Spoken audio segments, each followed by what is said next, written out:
What is up, everybody? Tom, thank you so much for jumping on and Hey, Gabe. joining me. So Thank great. you. Hey, no, thanks. It's been a long few days. Probably longer for you having actually been at the convention. Like, even just back here, like manning the van. Like I feel like Rob's the superhero this weekend, like out fighting crime, and I'm like the guy in the van going like, okay, we got a panel coming up at today at 11 a.m. Make sure you get there. You know, Yep. Yep. That's fielding exactly. questions and like, look out, Oh, you got a bogey on your left asking how big the space slug is. Like, he's like sending you like I need the details for this. yeah. No, No, he had him. He had it down, man. That it, was a fun panel to watch, even from afar. So it was cool. yeah, yeah. So really quick, Yeah, part of it. So we streamed, the panel live, and one of the things and one of the takeaways was the lighting was really rough in that yeah, in that room, and so a lot of people couldn't see the slides very well. So it was really cool that you guys put up a lot of the pictures right off the bat in the group. So that kind of like helped, get people just yeah, aware of what they were actually looking at. But also keeping in mind that every presenter only had what was it, 8 minutes, right? Or like yeah, it yeah, was yeah, yeah. it was It's really tight. short. It is. Yeah. Yeah, And depending on where you go, you don't know how much time you're really going to have in these things. yeah, Like we've had times like last year where we were pretty tight at the end there, and Rob's yeah, racing through them. yeah, Um, this year we had fewer slides, but more reveals, more first looks, more new things coming out. yeah. And we did, I mean, we learned that the stream was great, but yeah, like you said, the lighting is never ideal. The Mm, images are always secondhand. So, yeah. last year we did this as well. Look, not our first, Right. convention rodeo.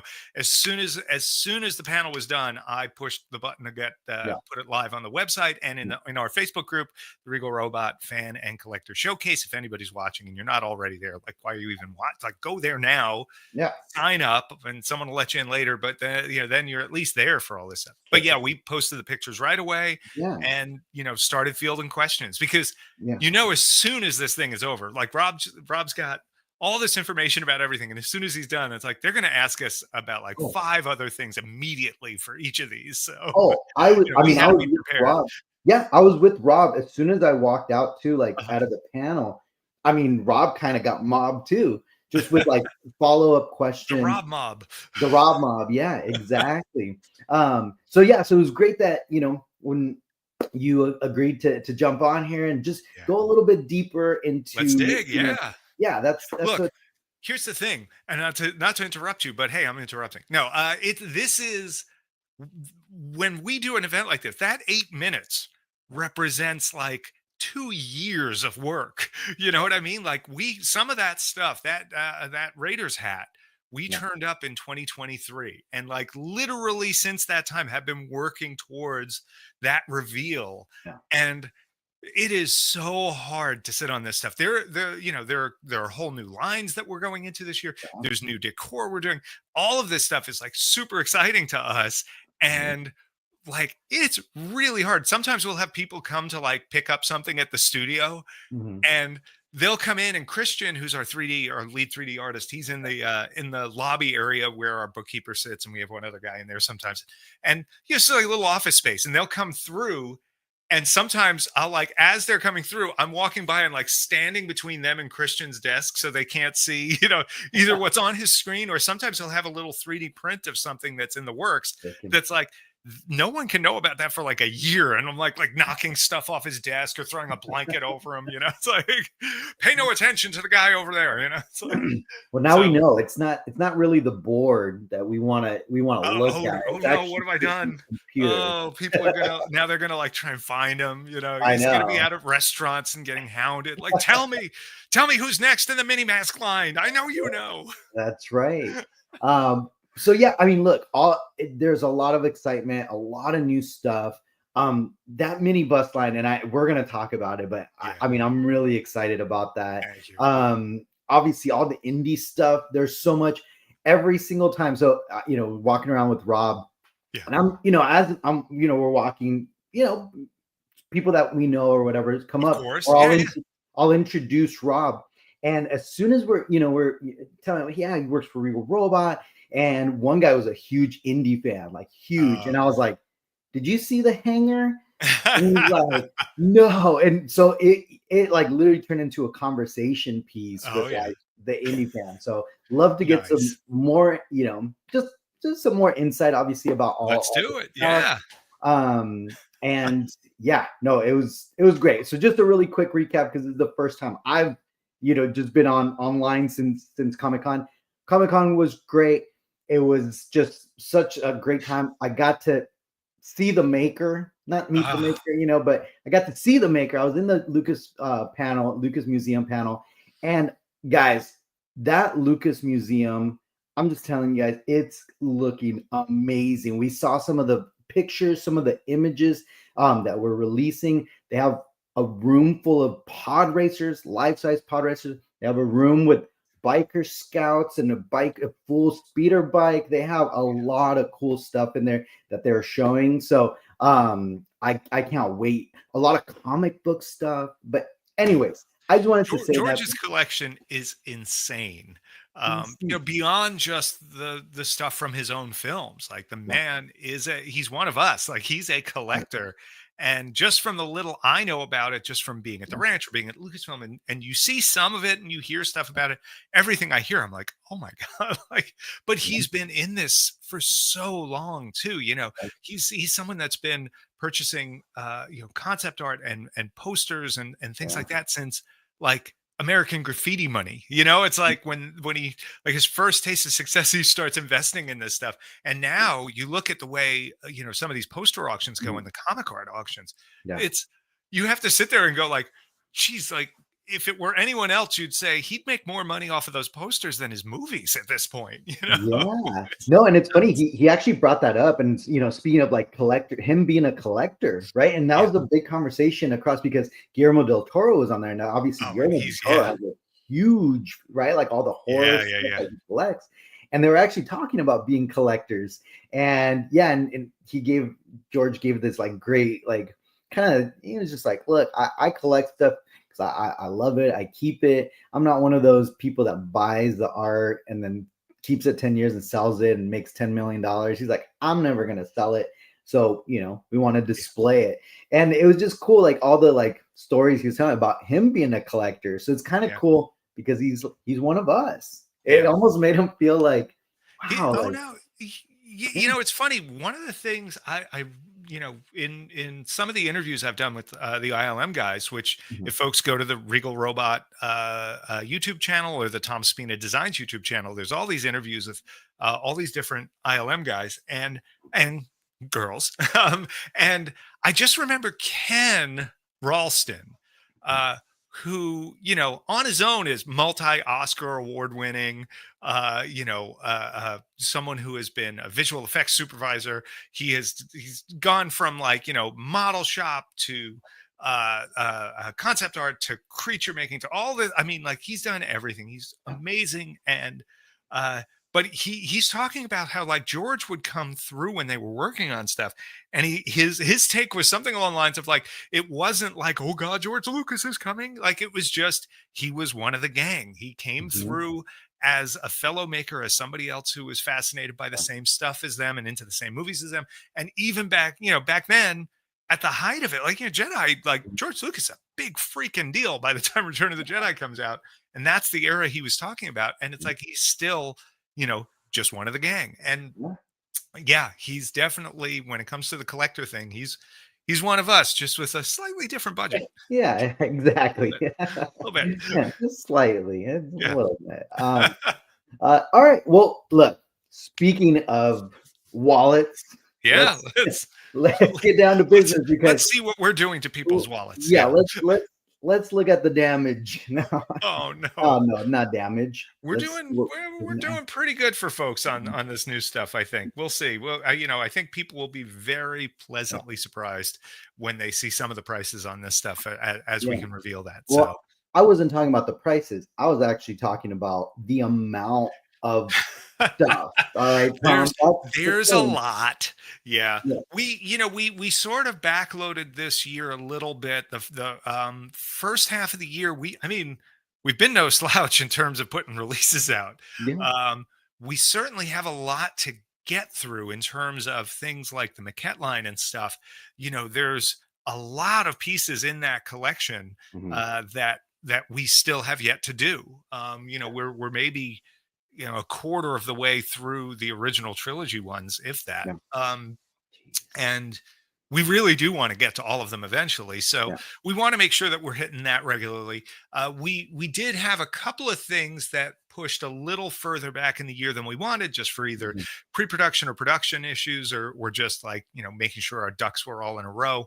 Yeah. Um, I think everybody's learned at this point, we're extremely cautious about what we put out. Like when we put something out, we know it's ready. We figured out how we're making it. There are no questions about our costs, and we Mhm. know what the price is going to be right. And we, and that means that people get the stuff on time, and that we're putting out a quality product, and everything that we do, we're super proud of. Yeah. But sometimes that means we push things back a little bit. And this year we kind of moved a few things into the second half of the year that Mm. probably would have been in the early part of the year. But that does make the next 6 months are going to be pretty crazy. um, but a lot of it isn't crazy in terms of price. Mhm. So I think people will be, probably filling up more space than budget, hopefully. So let's Which uh let's dive in, which man. which is a very Oh boy, I know which one's first. hard thing. Yeah. All Yeah. right. Let's throw this up here. A second. All right. So Okay. let's scroll here. So of course we Uh-huh. got an announcement on Friday. First, join the newsletter, right? Like if you want to be the one to hear about when these things are going up. Join it. Join the newsletter and the group, because that's where you're going to get all the up to date information. Actually, probably before, not even up to I date. mean, You're yeah, gonna get it it's before. definitely like anytime we have something like this going up, we are telling folks on the newsletter. Um, And then, yeah, when something is going for sale, there's usually a newsletter that goes out about a week before, and then a newsletter on the day of to tell you Mhm. it's available now. Yeah. So yeah, here he is, our first Cantina creature.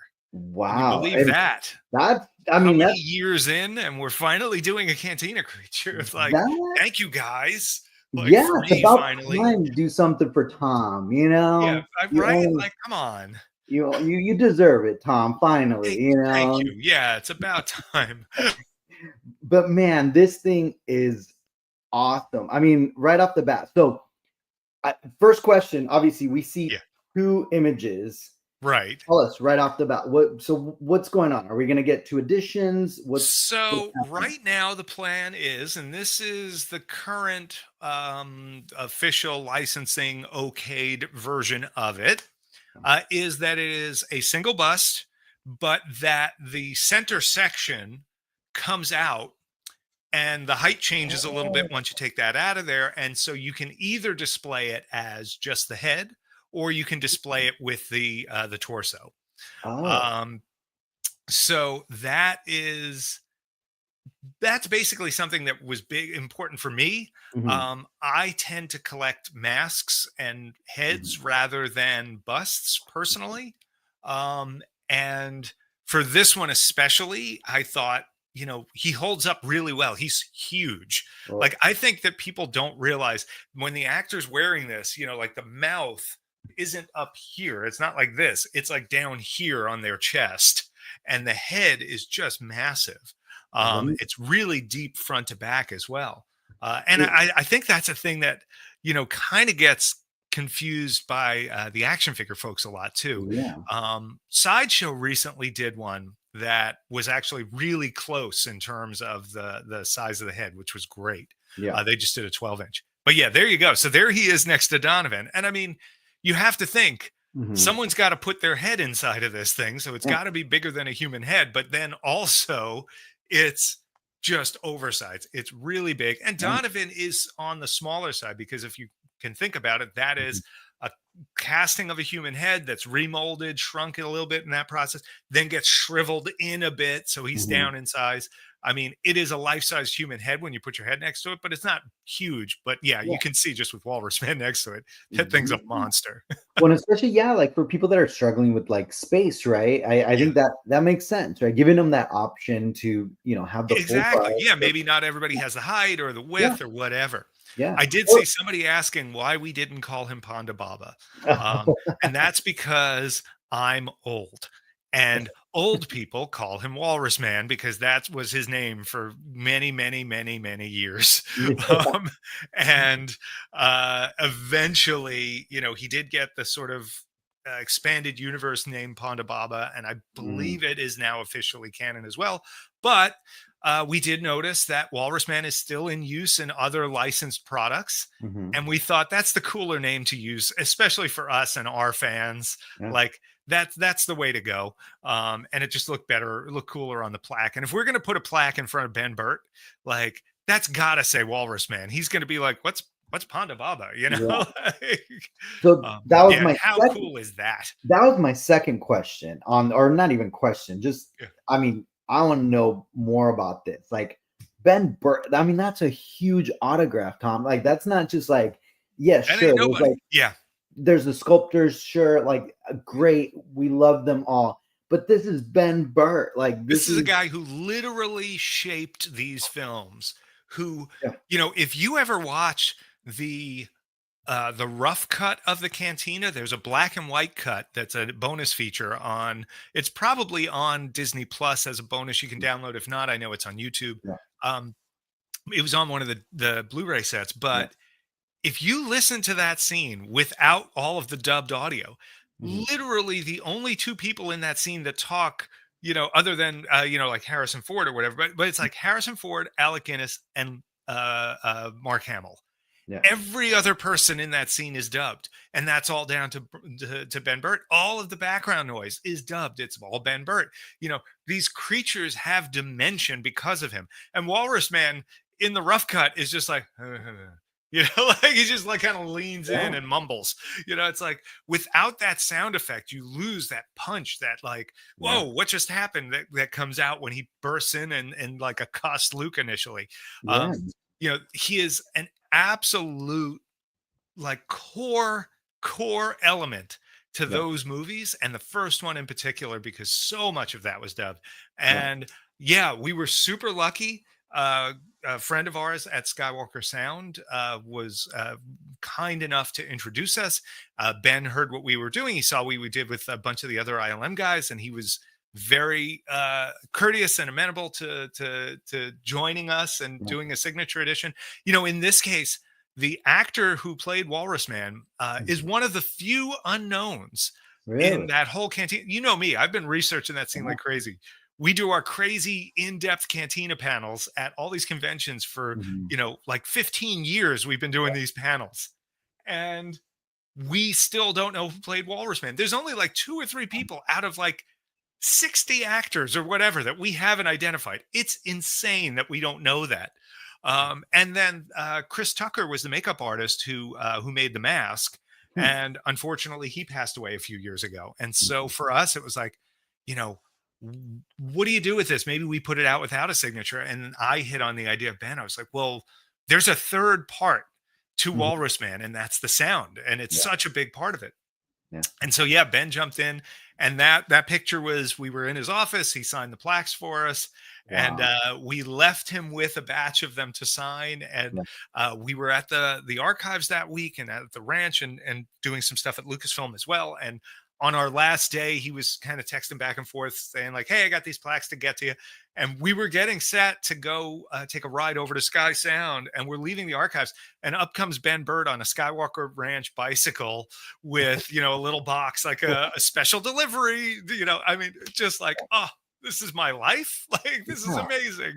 Oh my So yeah, God. he's super guy. Gave us a great tour of Sky Sound, and he's That also got the collector bug, which is does he amazing. So like, yeah, really? it's really cool. So That's yeah, super cool. Eh, exciting. did he have anything like? I mean, not I obviously you don't don't. know what's public or not, so I don't want to talk out of turn. Got it. No. If I see, yeah, I'll have to figure out what can Yeah. be said. But he's got some really neat stuff, a lot of stuff that relates to the making of the films and things like that, mementos of the Yeah. time, and you clearly personal, clearly things Yeah. that moved him and are a Or- part of his history, and that he wants to keep around for that kind of yeah. reason. And it's nice to see. It's the best reason to collect something, right? Like you see it and it makes you feel something, it makes you remember something, it takes you back to something. Yeah. And that's why he collects. It's why we all collect, It and is. that's why he's named Walrus Man. There it is. There you go, guys. So, do we have a rough estimate on maybe pre-order windows? The pre-order window will be early 2026. Okay. If not, January or it'll probably be January or February. Yeah, I like think first I quarter, think we just say quarter one. quarter one. So that would be January, February, or March. But I'm really pushing for early on him. Cool. And pardon me, I don't have a price for him yet. I will say that currently, I would say a fair bit less than the Tuscan Raider. And certainly not as low as Walter Donovan. This is a much more complicated thing.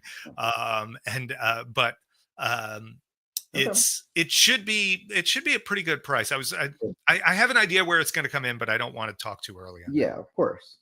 All right. Well, we'll keep All right. keep an eye out for that. Let's move Mm-hmm. on to this piece.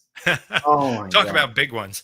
So this you revealed last year, but we Yes. only saw kind of like the concept, like gray picture at last year's Comic-Con. Yeah. Now we get some good updated pictures. Yep. Tell us about this. And we'll be revealing a lot more pictures of these soon.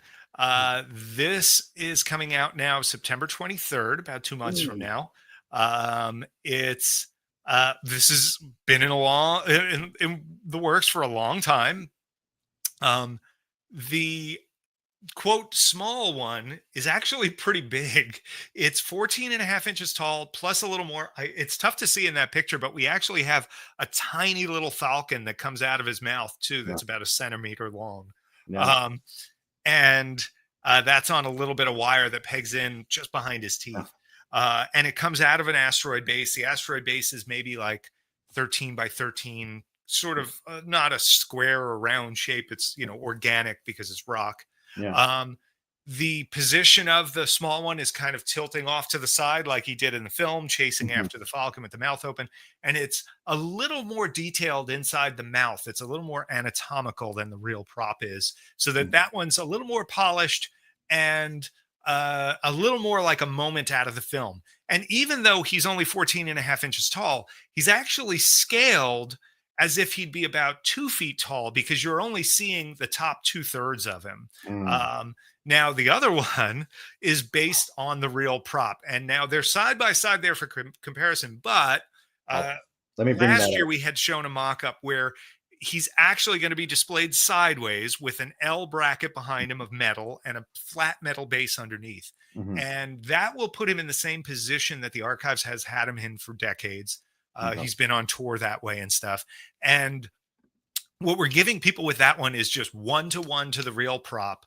The interior of the mouth is pretty funky, kind of noodly and stuff in there.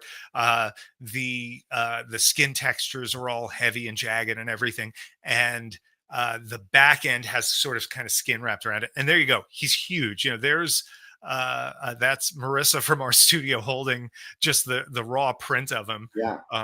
And so let me tell you a little just quick little story about this. So as some of you may know, I'm building a new collection room, and as I'm building a collection room, there's going to be a 20 by 10 built-in display wall, and it's literally like 90% going to be Regal Robot stuff. Like it's literally going to be like the Regal Robot shrine. So as I'm building this and I'm building the cabinet spaces, I'm like, okay, let me go back into my slides from last year. Let me look. All right, it's going to be about 3 feet long. So in my mind, I'm like, okay, I have this section underneath where it's going to be about 4 feet long and about 37 inches tall, right? And I'm like, oh, I'm going to be able to fit the Space Slug and my Biker Spout premium format from Right. Sideshow, right? So in my mind, I'm like, this is perfect space for that. Great. When you showed this picture, when they announced this picture and showed it on Friday, I literally went like, well, that it's gonna take up the whole space because that is huge. It I did is. not expect that. It's going to be, the slug itself, I want to say, is somewhere in like the 33-inch range, and then you have a little bit of the metal bracket coming off the back. There's like an L piece and a little circle that goes into the back of him. So with all of that and the little extra footing on the bottom of the bracket, we're estimating about 36 inches from the tip of his jaw to the back of the base. Yeah. And then he's over 12 inches deep, if I'm not mistaken, at the deepest points, Okay. or close to it, if not. The height is, what's neat about him is he's bigger in the back. So even though the positioning of him will be angled up just slightly, he's not super tall. Okay. I could try and figure that out, but if I had a guess, Under 2 feet. 12 and 350. Yeah, I mean, he's probably a good 16 inches tall, or at the highest point. So not terrible. You might have room to squeeze a biker over top. I might have to take the biker off and just have. You're gonna have to like take this picture and put it into Photoshop and scale it, and then like I've done this with all my displays too, where it's like, okay, this is how big the shelf is, and I'm like doing little cutouts, moving things around. Yeah. Well, I mean, I'm super excited about this one, and it's going to be a dual signature on this, right? On the big one, yes. We got Doug Beswick, who made the mechanisms for it, and Phil Tippett, who sculpted the creature over top of those. We've got both of them. I'm lucky to have known both of them for a very long time. Doug, I've actually probably known since like mid 2006 or 7 or something like that. It's been a very long time. Super nice guy, very talented, done all kinds of stop motion stuff, mechanics, building. He worked on American Werewolf. He worked on a bunch of stuff with Rick. He worked on the Cantina. He sculpted the Cantina band member. I mean, like, this is legendary stuff. If I remember right, he worked on the Tauntauns as well, with Tom Sanamon doing armature work, perhaps, or maybe he worked on some of the casting and things while Phil was doing the sculpt. But anyway, another just brilliant classic ILM guy. We do use a little touch of the asteroid as the stand for the plaque. We thought that'd be fun, kind of like we did the little mini hollow chess table for the chess set. And the numbered edition, the scaled replica, is going to be a numbered edition, is going to be available for 7 days, so that we make sure that everybody who wants one of those gets it. And then the 1-to-1 prop replica, that's going to be 100 pieces with the dual signature, $19.99 for that big one, which is much better than we were initially planning, and only $6.99 for the small one. So I'm really happy about both those numbers. Yeah, $18.99, right? 18. Oh, sorry, $18.99. What am I saying? I'm like looking at the phone. I'm like, I don't know, Tom. What do you? Yeah, there we go. That's better. And then Tom went full screen all of a sudden on the. There we go. Okay, that's better. Hey, look, $18.99, guys.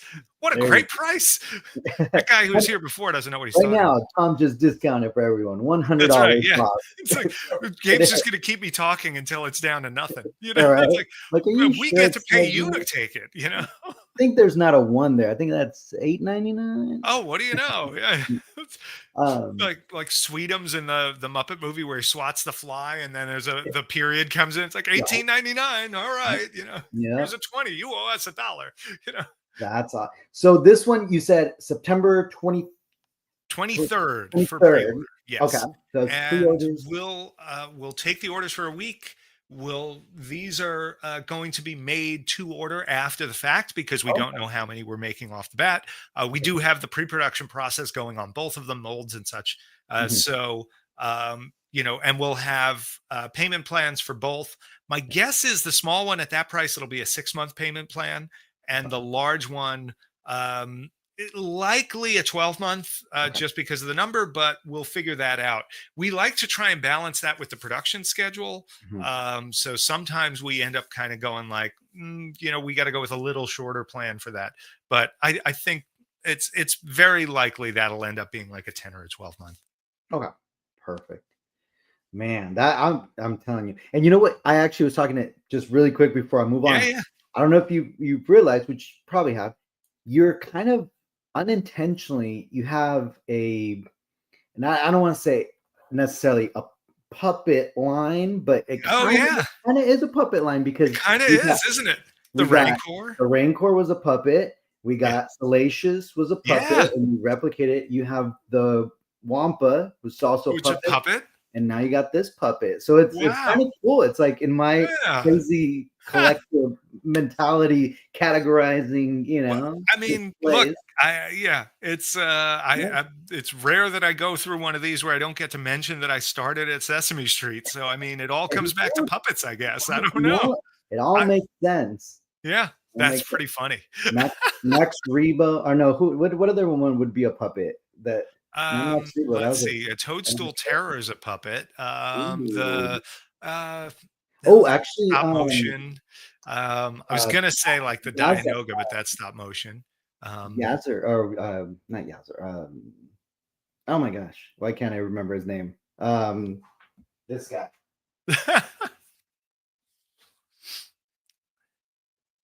Oh, Yuzum. Yeah. Yuzum, right? Yuzum. Yeah, he's a puppet. I mean, technically, Jabba the Hutt is a puppet. I mean, that's one of the greatest puppets ever done. Who else? I don't know. In the comments, help us out. I know. But now we get on to a brand new, just total different line. This is all new. Yeah. I'm super excited. And I know me and you have talked about size noodles. Thank you. Sorry, I'm going to just keep yelling out names of and you're going to have to make it go. Yeah. Wow. Wow. So look, this new line, Regal Icons, bronze mini style or mini bronze style mini bus. It's a lot of hyphens. This is our way to pay tribute to a lot of different stuff and to kind of treat some of this maybe more seriously, you know, and to put an artistic spin on. I love bronze busts.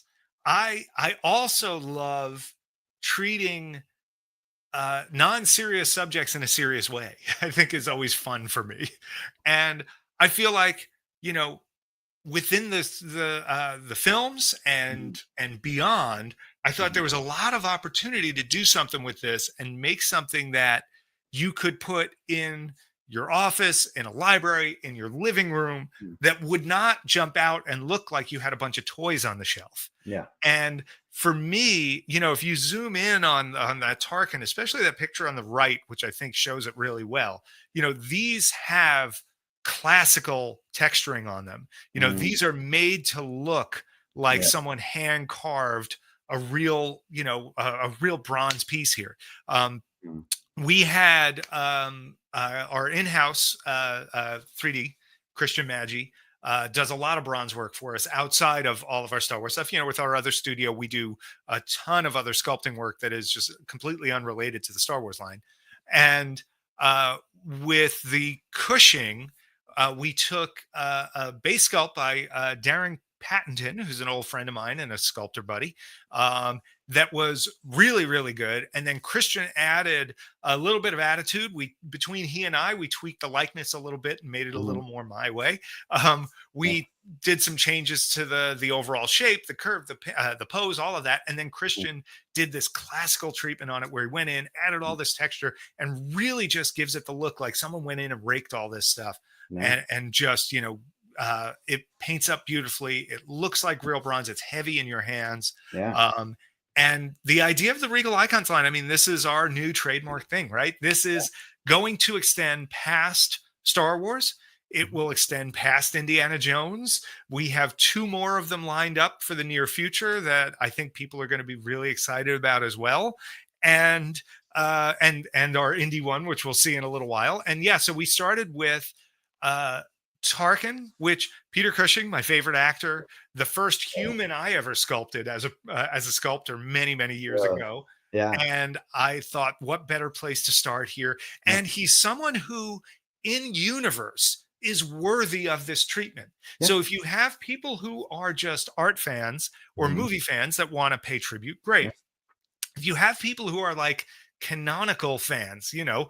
uh, nerds, I say that in Mhm. the nicest way possible, geeks like Right. us that Yeah. want to be Yeah. want the story side of this. Well, Yeah. we wanted to choose characters that in universe would be worthy of this treatment. You see bronzes of Dooku and others in the library in the Jedi Temple in the prequels. So bronze busts exist in Star Wars universe, Yeah. so these kind of play into that. And if you're doing Tarkin, well, who's his real nemesis in that first movie? And it's Princess Yeah. Leia. Just Leia. And who else is worthy of that treatment, in that film, if not her? Right. And that's Christian sculpt start to finish there as well. She still has a lot of that bronze texture, but we kept most of it to the hair and her chest. Her face has some, but we kept that a little smoother, made her just a little more feminine. We tried to capture, first movie Carrie Fisher look, not Mhm. idealized, not, Yeah. the later look where she, got really lean. Like by the time you get to Jedi, her face is very, Yeah. very different. It's not just Yeah. the cinnamon buns, Yeah. she looked Well, unique it's in like, that first film. and it's almost like a youthful look too, right? Yes. Like that's Yeah. that's what it is. Yeah. Like you still And have kind and of a a plump, like seriousness to her. yeah, Yes, exactly. Yeah, she has the little more sort of yeah, youthful look in the face, a yeah, little more weight in the cheeks, and we tried to capture, a fairly serious look to her as well, because you go through most of that movie, and she's not walking around smiling most of that oh, no, movie. She's oh, no, no. pretty pissed off.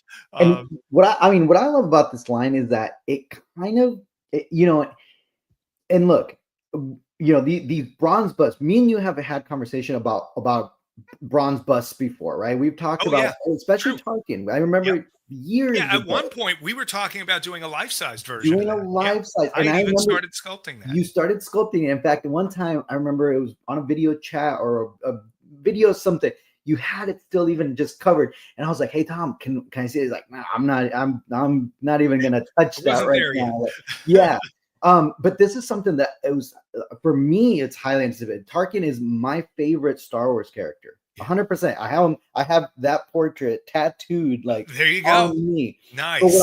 But what I love about this is that it's something that Star Wars collectors in any space can collect something like this. It doesn't have to be something that's like overly Star Warsy, where someone Right. could just get this, put it in their living room, Yep. and nobody would know that it's a Star Wars thing. Exactly. It's Yeah. classy. It looks really just nice. It's like a Thanks. really good And they're decor. going to be, these are sub $100 pieces. These are probably I don't want to they're probably between 75 and $100, I'll say, because they're coming up pretty soon. We're trying to get them as close to 75 as we can. I want these to be as accessible as possible to people. And it was the sort of thing where we looked at the idea of that life-sized one, Mhm, and it became, it's like, well, you can do this, but then, it's going to be mhm, this much money.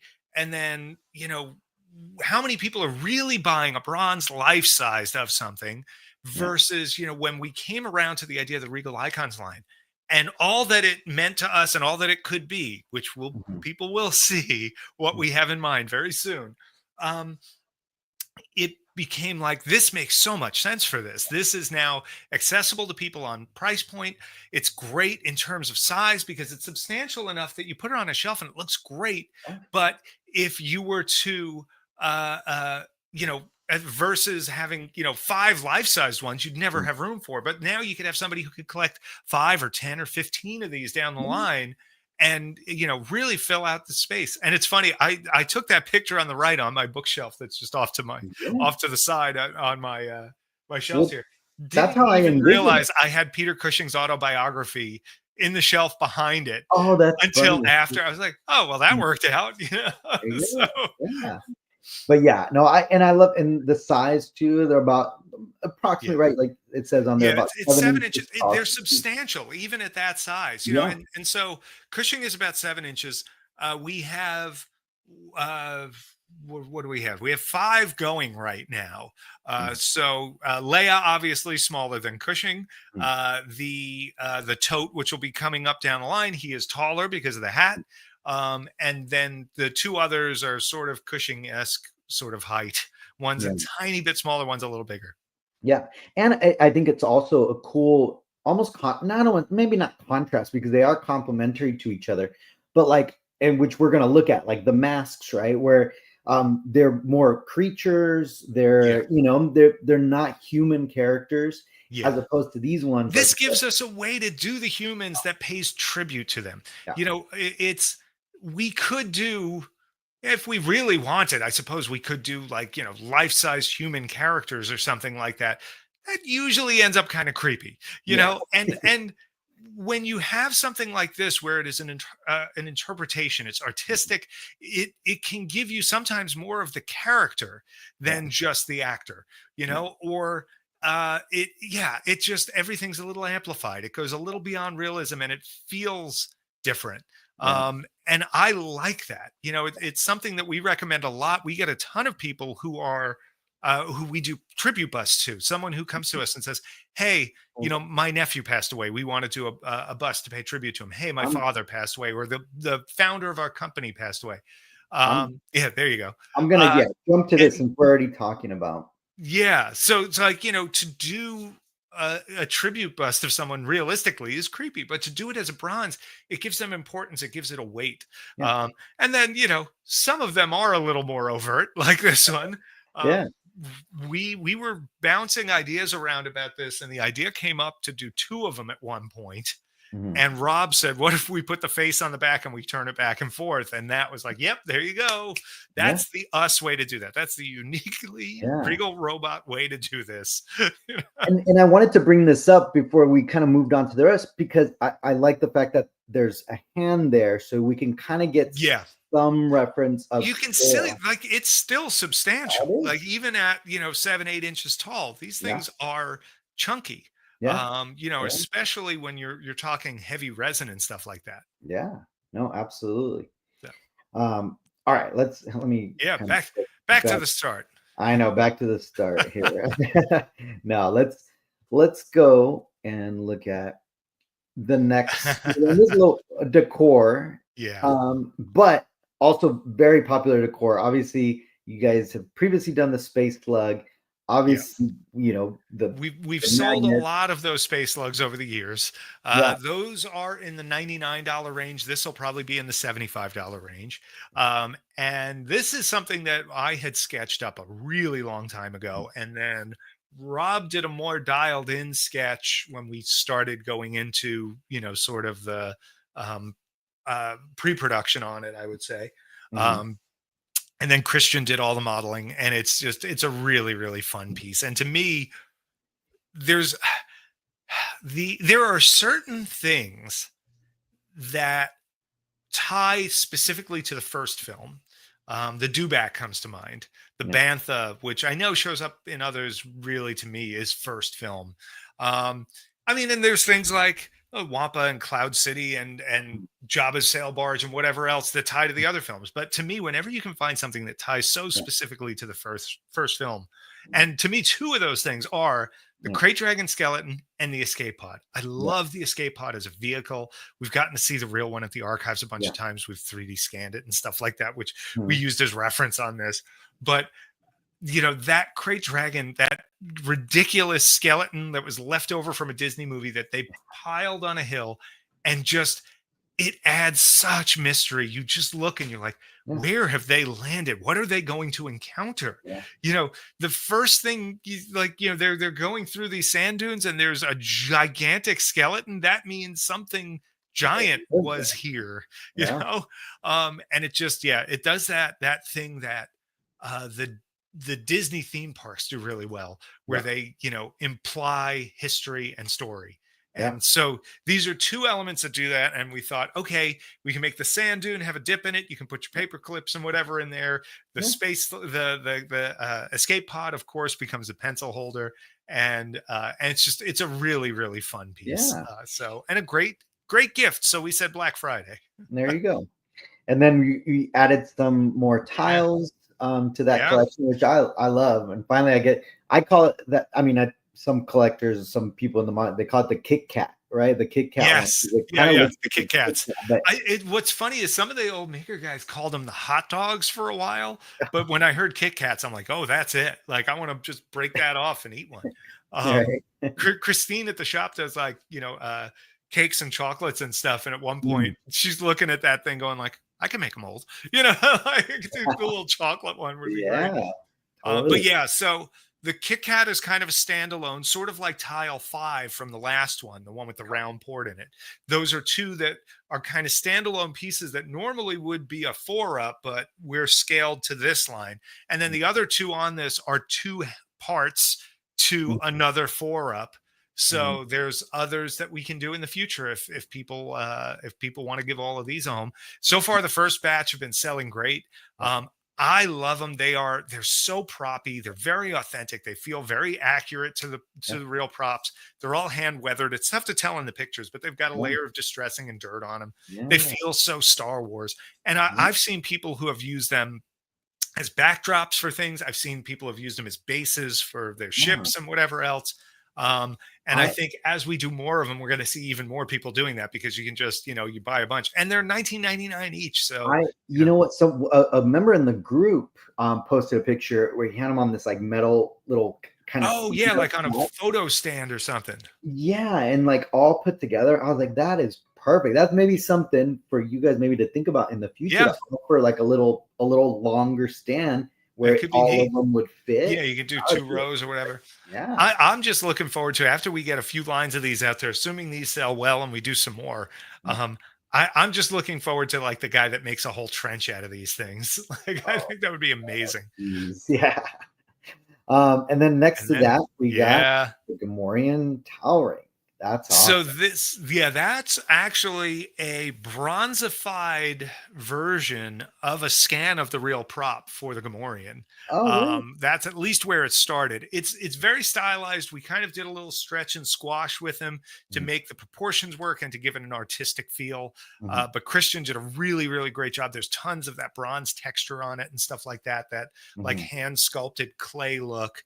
Um, and by the way, while I'm crediting people, Sean Fields did the digital on the Death Star tiles, and he's just crushing those. They're really Yeah, good.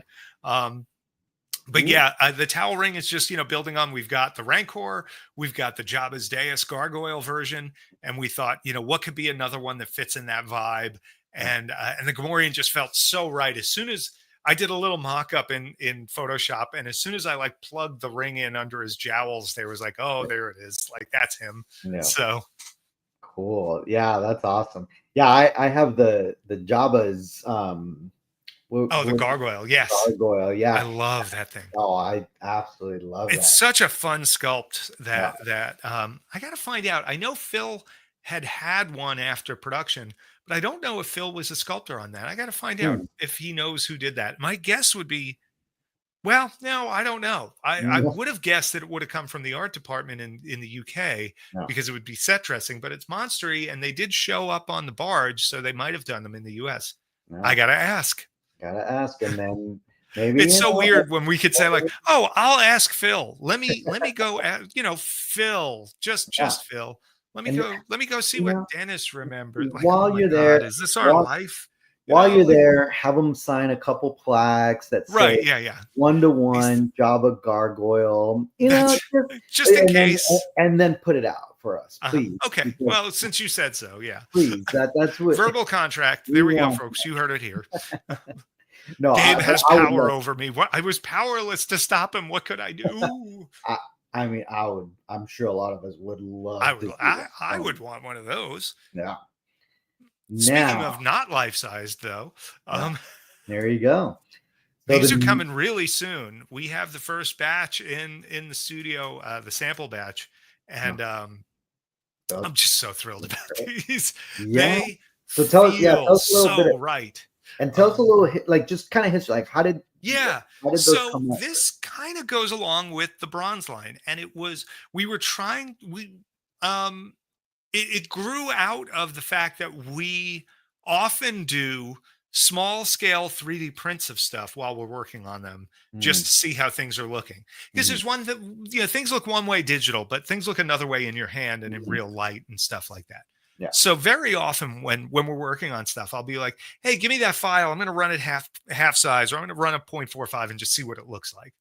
And uh, we were doing cleanup on some scans of the original masks, and I ran a mini of something about probably very close to the scale of these, which is not specifically. I don't know that the scale will be exact across the line, because this is probably one of those lines where we will scale to mass more than necessarily uniform size, so that some of them don't get too giant. Okay. But um, these three are all, I believe, 0.45 scale, just Okay. under half scale.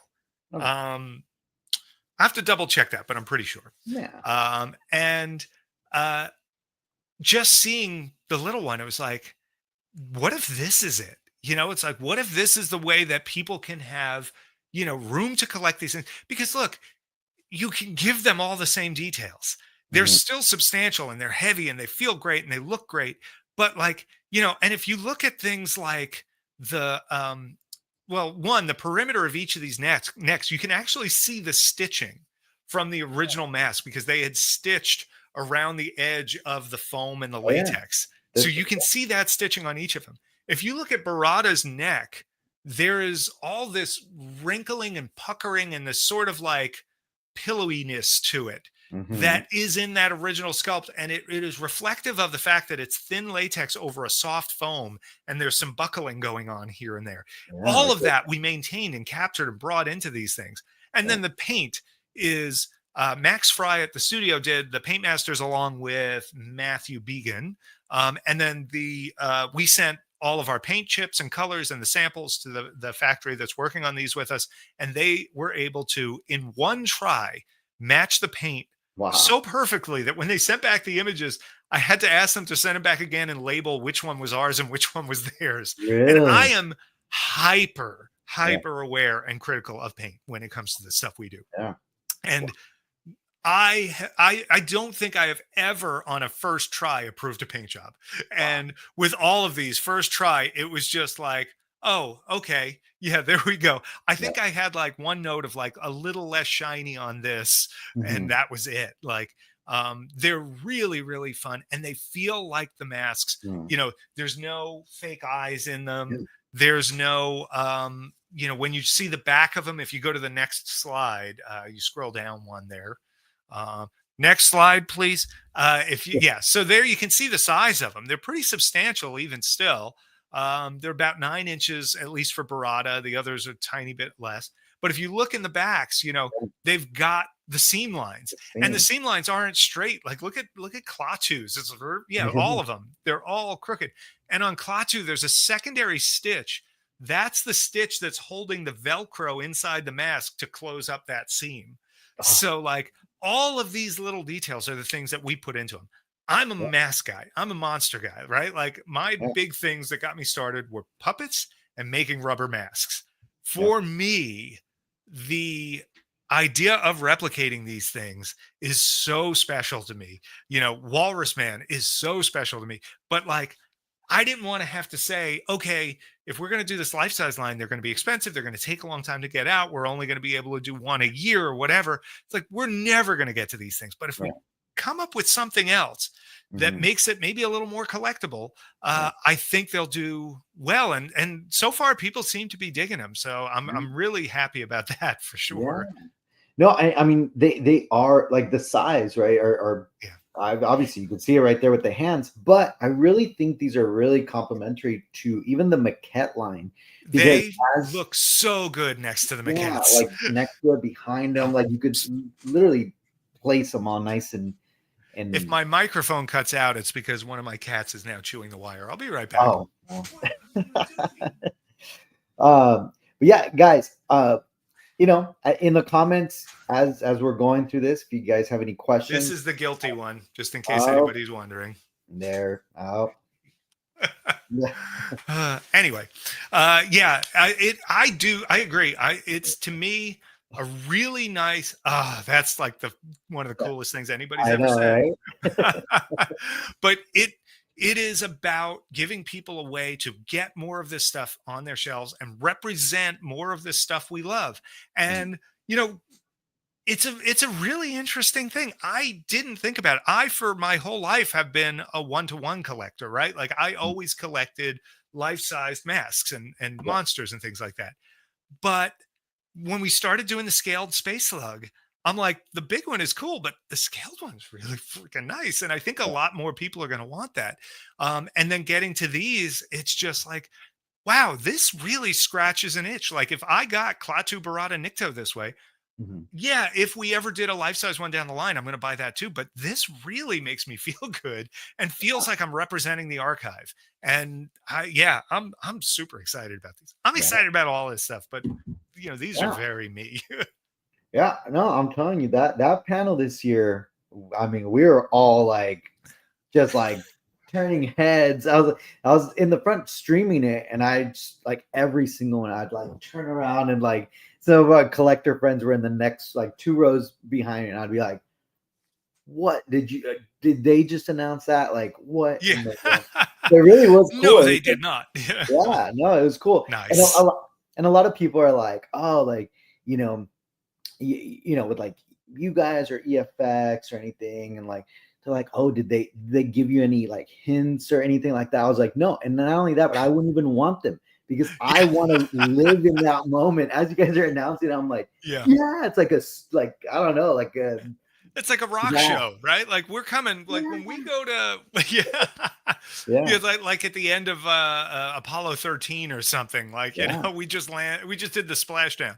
But yeah, yeah. for me, it's like when we're doing these shows, Mhm. like if Rob or me are going to have to travel all the way across the country just to do a Yeah, panel, like we better bring it. Like yeah. we got to make this worth our while and Ah, generate some excitement and yeah. use it as a way to kind of like pull all this different stuff we've been working on together and put it out there at once and make a jam out of it. And And I could yeah, tell it you works, man. It's fun. Everybody seems to a- enjoy it. and I So could tell you that, and again, some of you that obviously weren't there, like and watching the stream, you couldn't appreciate the gasping sounds in the audience. Like I'm not joking. There was that's a amazing. lot of the items, like the reactions were kind of Yeah. the best thing. They're like, oh wow, and then there was like claps. Like it was just crazy. Nice. And we'll get to So that because a lot of the indie ones. yeah, that I even heard through the stream. By the way, the price on Oh those yeah, has not been finalized yet, but I will say this, our cheapest maquette that we've done, cheap, it's, yeah, they're not cheap, but right. the lowest priced maquette, cheap's such a bad word. The lowest 299, priced maquette, I believe was 249. 240. Was that the low overhead? If Yes. I'm Yeah, the I think it was numbered edition, I think that 249. was Yeah. 249. I'm gonna just verify, but I would say that these are going to be either. Uh, let's see here. Yeah, they will either be there. That would be the highest they would be. Our goal is actually less than that. Okay. So, trying to make these, even better price than the maquettes are, and that much more collectible. So. Nice. Man, such a cool line.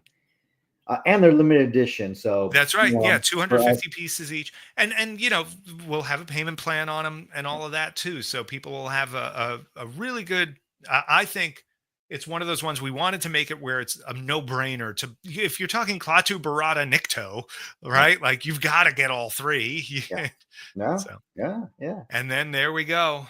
Yeah, the New, next new maquettes. maquettes. And, Um and again, so look, well, go ahead. I'll let no, you no. I mean, just say. this is a line that we have been going on for a very long time. A while back, I talked about the first time we went to the archives to see stuff for Regal officially. Um, and the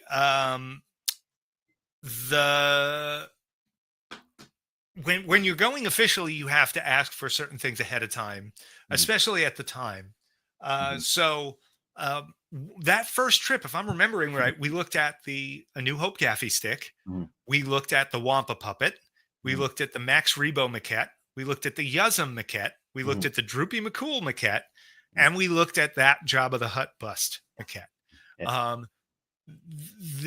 That first trip was amazing to us. Now, I had been numerous times before, very fortunately, and just gotten the tour, and I knew what was there and stuff. But this was the first time we were going and examining and measuring and photographing stuff in that way. This is back in 2016, I believe. Maybe, well, anyway, 2016, 2017, it probably would have been. And for us to, be able to go back even to stuff that we looked at on that first trip and still be, pulling from that, it's really special. And the Jabba over there is by far one of my favorites out of all of them. It's beautifully painted. It's an amazing sculpt. I always assumed that this was based on a Ralph McQuarrie concept because it looks like something Ralph would do. Yeah. It is so one of his designs. But it turns out Ralph wasn't on the show yet. And talking to Chris Wayless, he was one of the first people. He was actually the one setting up the monster shop initially. And then Phil came in, and then he had Gremlins, and he had to go on. He had to do Gremlins. He didn't have Gremlins. It sounded like he had Gremlins. It's like he had. Anyway, it's a good thing he wasn't working on a movie called Crabs. Anyhow, but so he did this sculpt before Ralph was even part of the movie. And then there's later sketches from Ralph where you can tell he was sketching based on some of the maquettes. There's a really cool sketch of the Rancor that is 100% Phil's Rancor. Pose, everything, all the detail about it. And there's a whole bunch of variants on Jabba concepts that really look like this style. So it's interesting to see how they each influenced each other. And just super, super excited to be doing that one. And that's out in October. That is one of Chris's early sketches for that run too. We're going to be doing the Legacy run. And then on the left, so here's a fun little story. And I absolutely love Judy Elkins. She's one of these people that is such an unsung hero in that movie, and that I don't think people realize, how big her contribution was, and also like how physically big her contribution was, because she did the maquette for Yak Face and then she sculpted the full size, and it's massive. It is one of the biggest masks out of all of them. And she did Toothface, which is another giant one. She did all of these big sculpts. She did a bunch of big fabrication stuff. And Toadstool Terror was a small concept she sculpted. It's based on a sketch from Joe Johnston. There she is with it. It's a big maquette too. It's tough to tell, when you just look at it, you think he's this little guy, but it's actually pretty big. And when you turn him sideways, he's got some depth. He hangs off the back a little bit. He's actually got glass taxidermy eyes. And on a lot of our previous ones, we have to paint the eyes because there's no way to install them inside of it. But the way he doesn't have lids, so you can install them from the outside. So there's an eye company I've worked with for probably 30 years now that did these little fish eyes for us, basically, is what they would have been. And so we had them do custom small eyes. That's what's in all of the maquettes as they're making them. They're solid resin. So she initially, this was going to just be a signature edition. And we had asked her, we had said, well, would you ever consider doing a sketch edition? And she's like, oh no, I'm a better sculptor than I am a sketch person. And we're like, oh, are you sure? And she's like, no, really. I'm like, okay. And then we came back and it was just like, let's just ask her to try. Like, let's show her some of the other ones and say, like, it doesn't have to be amazing. And she sends back this one sketch and it's beautiful. It's like this beautifully shaded colored pencil sketch of the thing. And I'm like, Judy, are you kidding me? Like, this is amazing. Of course you could, like, you're incredible.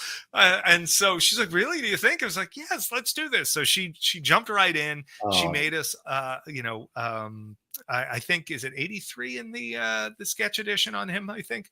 I'm sorry, no, it's 55 in the Legacy on this one. So she did 55 sketches. They're all beautiful. I mean, look at those. And they're all colored pencil. Really, really fun. And it's just, she obviously took a lot of time and care with every one of them. And let's buy them all quick. Let's make them sell out so she feels good as a sketch artist and not just a sculptor. Okay, guys, help us out.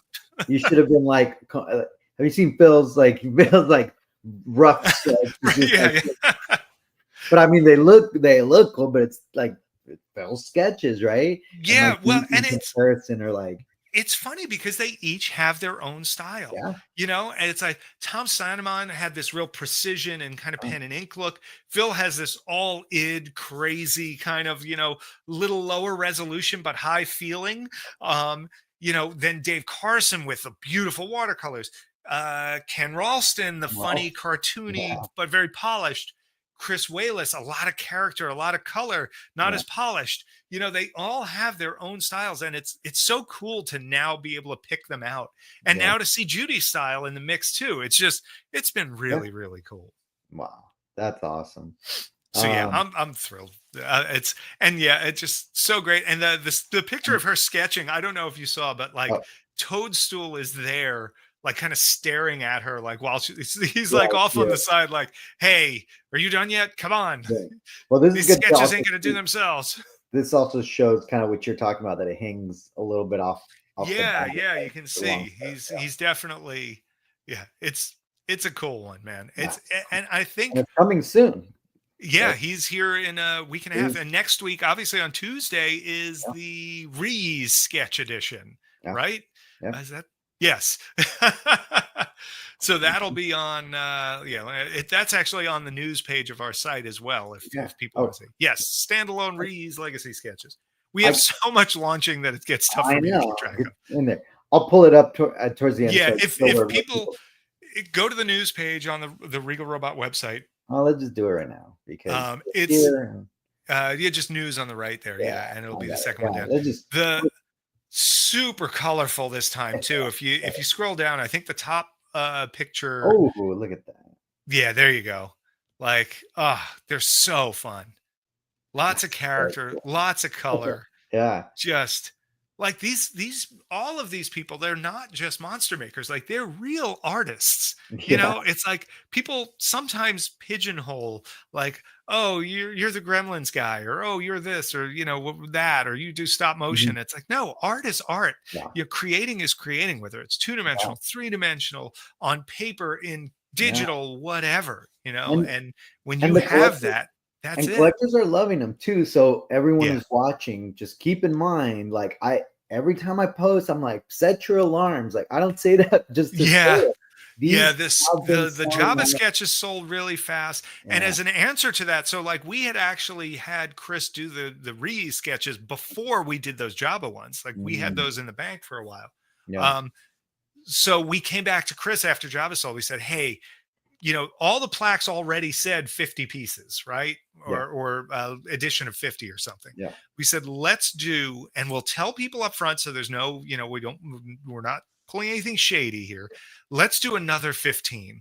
Let's get this to 65 pieces, and we'll make the other 15 artist proofs, and we'll sprinkle those in randomly. So if you buy one of these, there's 65 pieces in the Rees edition coming out Tuesday, noon Eastern. Set your alarm, like Gabe says.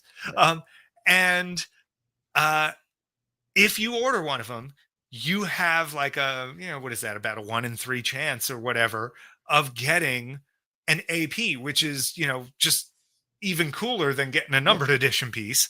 And so that's what we're doing on this one. It was something where, you know, if we had planned it after the Java thing, we just would have made it a bigger edition to start with. But Chris was really awesome. He did it right away, you know, which that wasn't, you know, the Java edition sale wasn't that long ago. And so we wanted to give more people a chance to get these. And I'm excited to put them up. I'm excited to see how well they sell, how fast they go. I have a feeling they're not going to last very long. And they're so fun. Yeah. And he just has such a fun, and Chris just has, you can tell in that picture and the one above it in particular, like, he's mischievous. Like if you scroll up to the next picture, even his face in this, that's what I mean. Like scroll one picture up. Look at that. That's someone who's up to something right there. Like that's you know. That's funny. Well, these are great, and these are available already in 2 days. 2 days. Yeah. Oh my gosh. coming up. So mark your calendars. All right, let's go back to San Diego Comic-Con Yeah. releases. What's next? Let's Yeah, go. I am, man. People got to work in the morning. Come on, we We're should about hurry this up. halfway there. I know. Oh, there Now, we go. oh, Who's all right. that guy? Here, Tom. Like, let's lead with this. And look, So, this is our second prequel maquette. yeah, These will be fully painted. They're it's white armor, black undersuit, some weathering, some dirt, and things like that. He has like a yellow fin on this particular one that we're working off of for the color. yeah, And this is um, rather than being from the a scan, this is actually out of original molds. So we had through a separate Disney contact, someone that was doing other work, that part of their work led to basically them getting to use those original molds, and we were able through that to be able to get that set up and to use that for our mastering. So yeah. really as close as you can get to the original thing. And it's a great pose. I believe this was a Mike Murnane sculpt, and we're just, very early days on this. This will be early 2026, very early 2026. Right now it's slated for January, but that can always change. Yeah, we'll see how he does. My guess is that we'll do a timed edition because we don't know the real popularity on this and we don't want to shortchange folks. But if it ends up having any kind of signature involved or something like that, then, those sections of it might need to have some numbers on them. So we'll figure it out. I'm telling you just flat out, like right now, there's a frenzy for prequel stuff. The fans want it. There's a big push for them, obviously, through Lucasfilm. All the fans that grew up watching the prequels are now in the collecting age where they're like looking for this stuff. And even just like the feedback that I got from just talking to people, even at Comic-Con after this, they're really excited about this. And yeah, I mean, even like right now, like, some of these, like, look, Doug Chang's signature edition. Like, I don't know if the budget's there for that, but we can talk. I definitely, I think this one's going to do really well. And I mean, an open edition is good. I think a lot of people are gonna jump on this. And I would say timed rather than open, but yeah, that kind of where you give people a set time, 24, 48 hours or a week or whatever we do for that timing, so that everybody who wants one gets a chance to get one, and then we make it based on those orders. But we'll see. Yeah.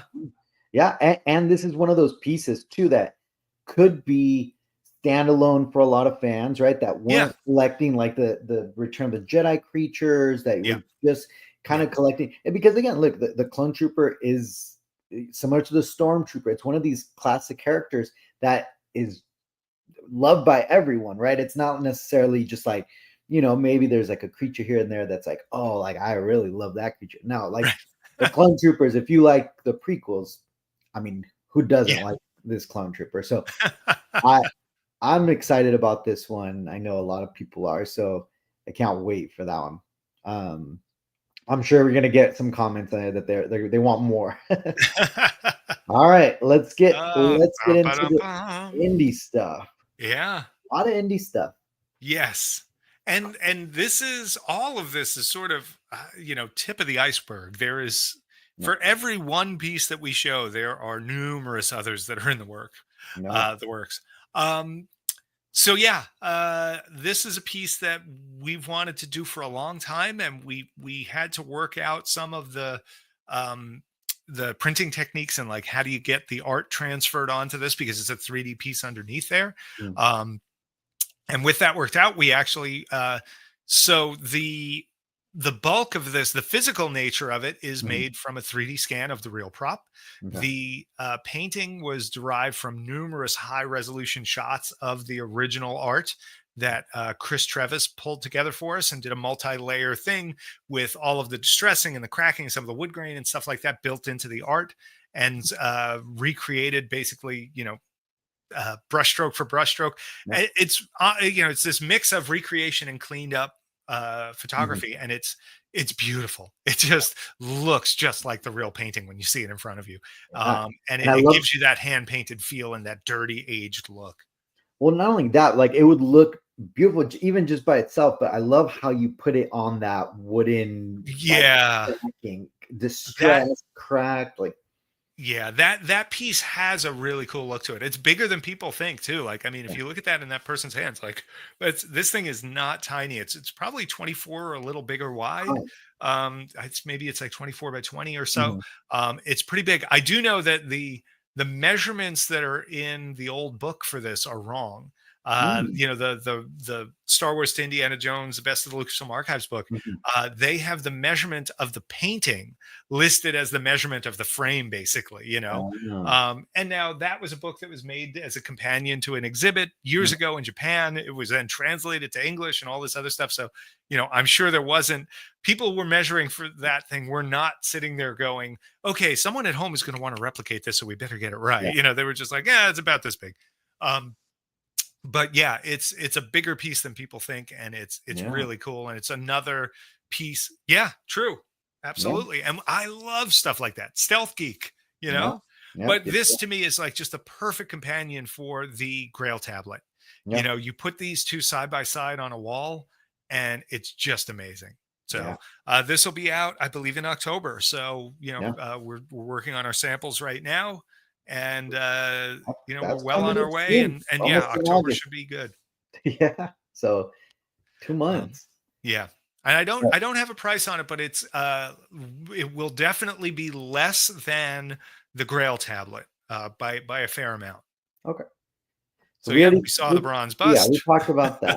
And go back. Now This this guy, this is the talk of the town right here. There was a gasp in the room that I heard through your Yeah. live stream when this came up. Oh yeah. So yeah, this is something where a few years back, I learned where the original prop was, and I Hmm. was able to get some pictures with some Mhm. sense of scale and things like that, and from there, we were really able to recreate this thing very, very accurately. Wow. And so it was one of these things. I had made one years and years ago, just to hang on my wall for fun. Mhm. Um, but now, having seen that original up close, there's all this stuff that you can't really make out in the movie, or you're guessing at. But like once I was able to see the real thing, it was like, oh, okay, there we go. That's this, that's that. Yeah. And so, yeah, this is all set. This is already in pre-production. Yeah. Uh, it's going to be a great Wow. price, like Oh, a really, really good price. This is going to be one of those ones where we're doing a limited edition of 500 pieces. We're not doing a timed edition because it's down to the type of manufacturing this is. I needed a hard number, and I didn't want it to be something where people are waiting, because the price was going to be good enough on this. There's not even going to be a payment plan. oh, So nice. yeah, it's Is going to it be. gonna come with the display stand? Like some items? No, in this Okay. case, it's going to be like, a thumbtack on the wall and hang it. Yeah.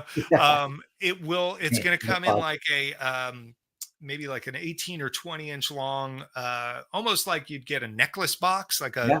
kind of gift box with a brown leather textured sort of cigar band Mm. cardstock sleeve over top with all the branding on it. Okay. And then when you open it up, it'll have the insert and the piece in there, and then you take it out and you do the gag, you scare Yeah. everybody, and then you put your coat on it.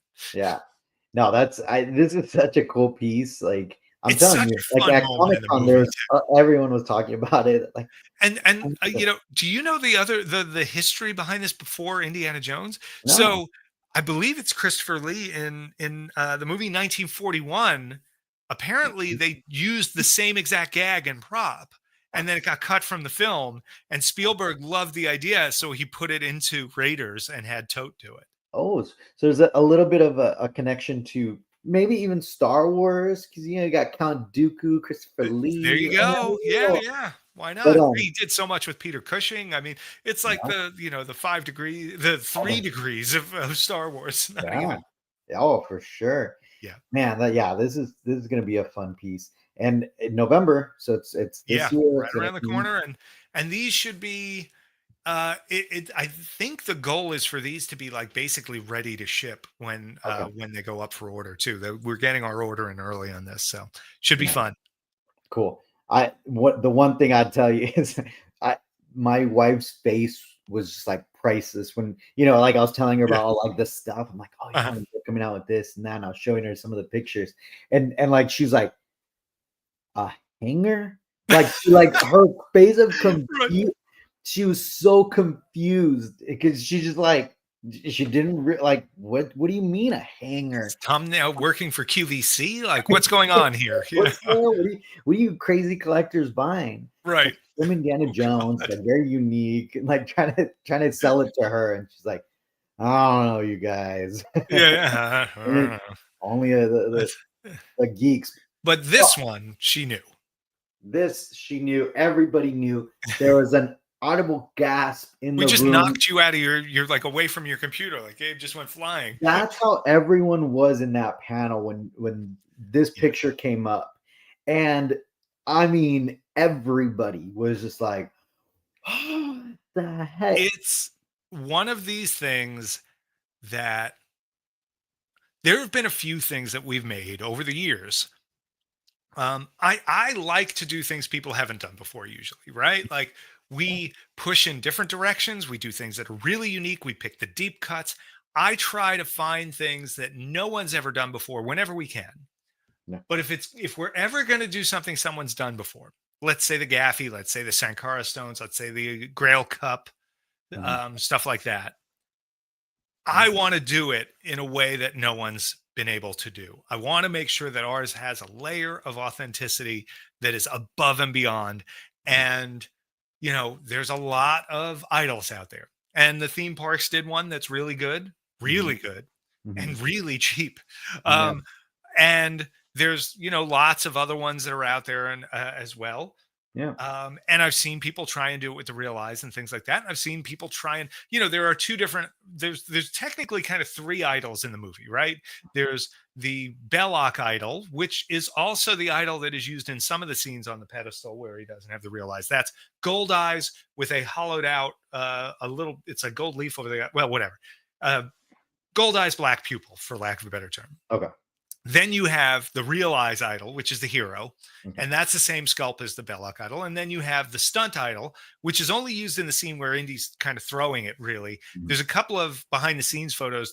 You can see Satipo holding it in the movie. You can see Indy holding it in some behind the scenes photos. And that's the one with the frowny mouth. That's got the gold eyes, all one color gold. That's the one that the Disney Parks one is based on, etc. Nobody, in my opinion, it's ever done the real eyes one right. And even when they do the eyes, they don't get the eye color right. They don't get the size of them right, et cetera, et cetera. And we got to handle this real thing right up close, scan it, measure every inch of it, color match, all of this stuff, the eyes, et cetera. And that's the other thing is there's a ton of size variance in a lot of the idols that are out there too.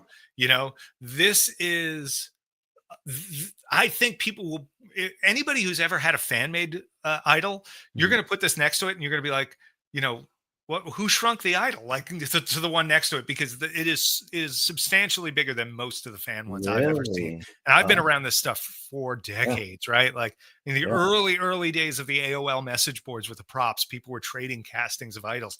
I had a few different ones and everybody was like, oh no, this is the lineage one. That's a lineage one.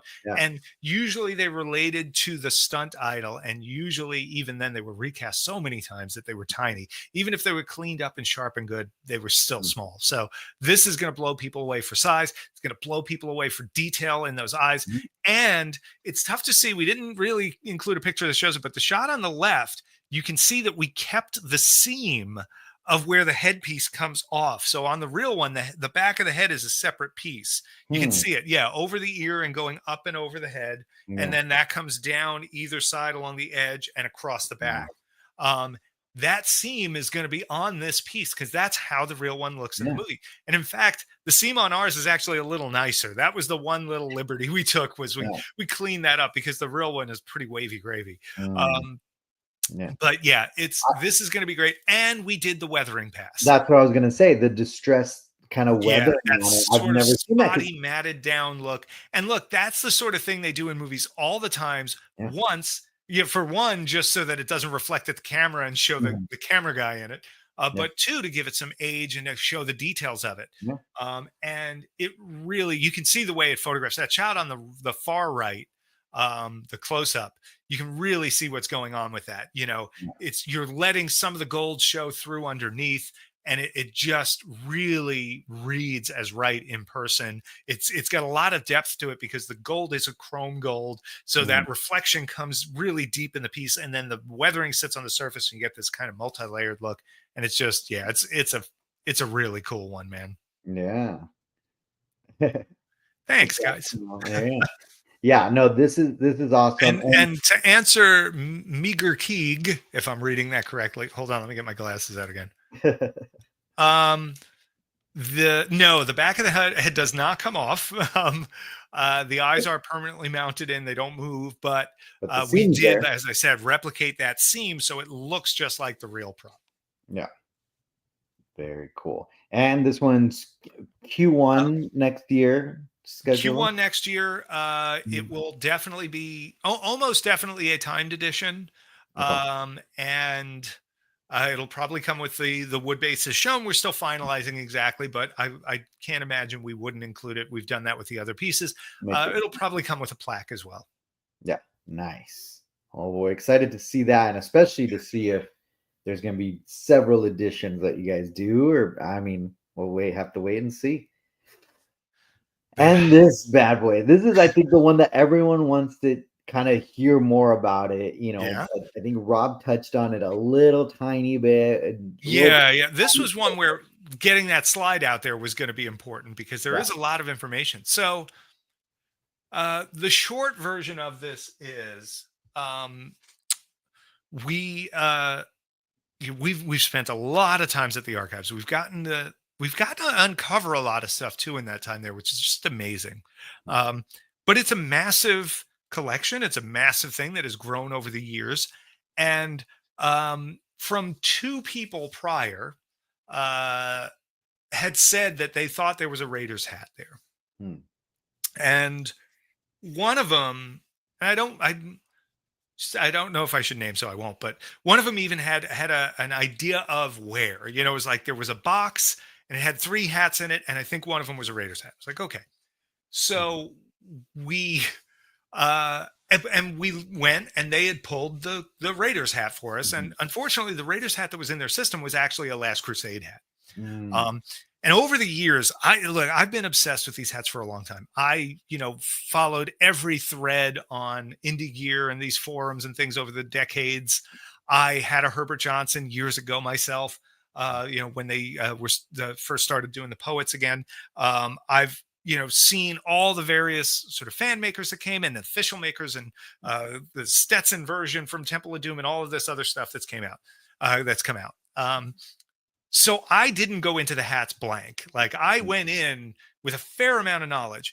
And then from the prop collecting side and our display side of things, I've gotten to see and handle original hats from Last Crusade, from Raiders, Mhm. gotten to see these things up close. So I knew what I was looking for, Mhm. to a degree. And then with the help of another friend who had handled a bunch of these hats, um, we were able to figure out the identifying elements, and really full credit where deserved to him. And I feel bad not mentioning. I'll find out if I'm able to and do it at a later time if I can. But he he had picked out what made each hat unique from movie to movie, and we were very lucky that the construction on each hat did change very Mhm. slightly from film to film, making tells beyond just, oh, the color or the shape or whatever. Mhm. So we very definitively knew if we found a Raiders hat, we could say if it was Raiders or not once we Mhm. turned it over. Yeah. Um, and so we described the box we were looking for. We described the hat we were looking for. Mhm. And the woman we work with at the archives that is kind of our usual sort of handler when we're there, Mhm. handler. We're a lot to manage. She's great. She's constantly, we give her these lists ahead of time, and like I always put this long shot stuff in there, and man, does she dig! And she's found us some great stuff that we thought was lost forever. Um, so we're there. We see the hat. We're like, okay, so this is the Last Crusade hat. We're able to say that for sure. Mhm.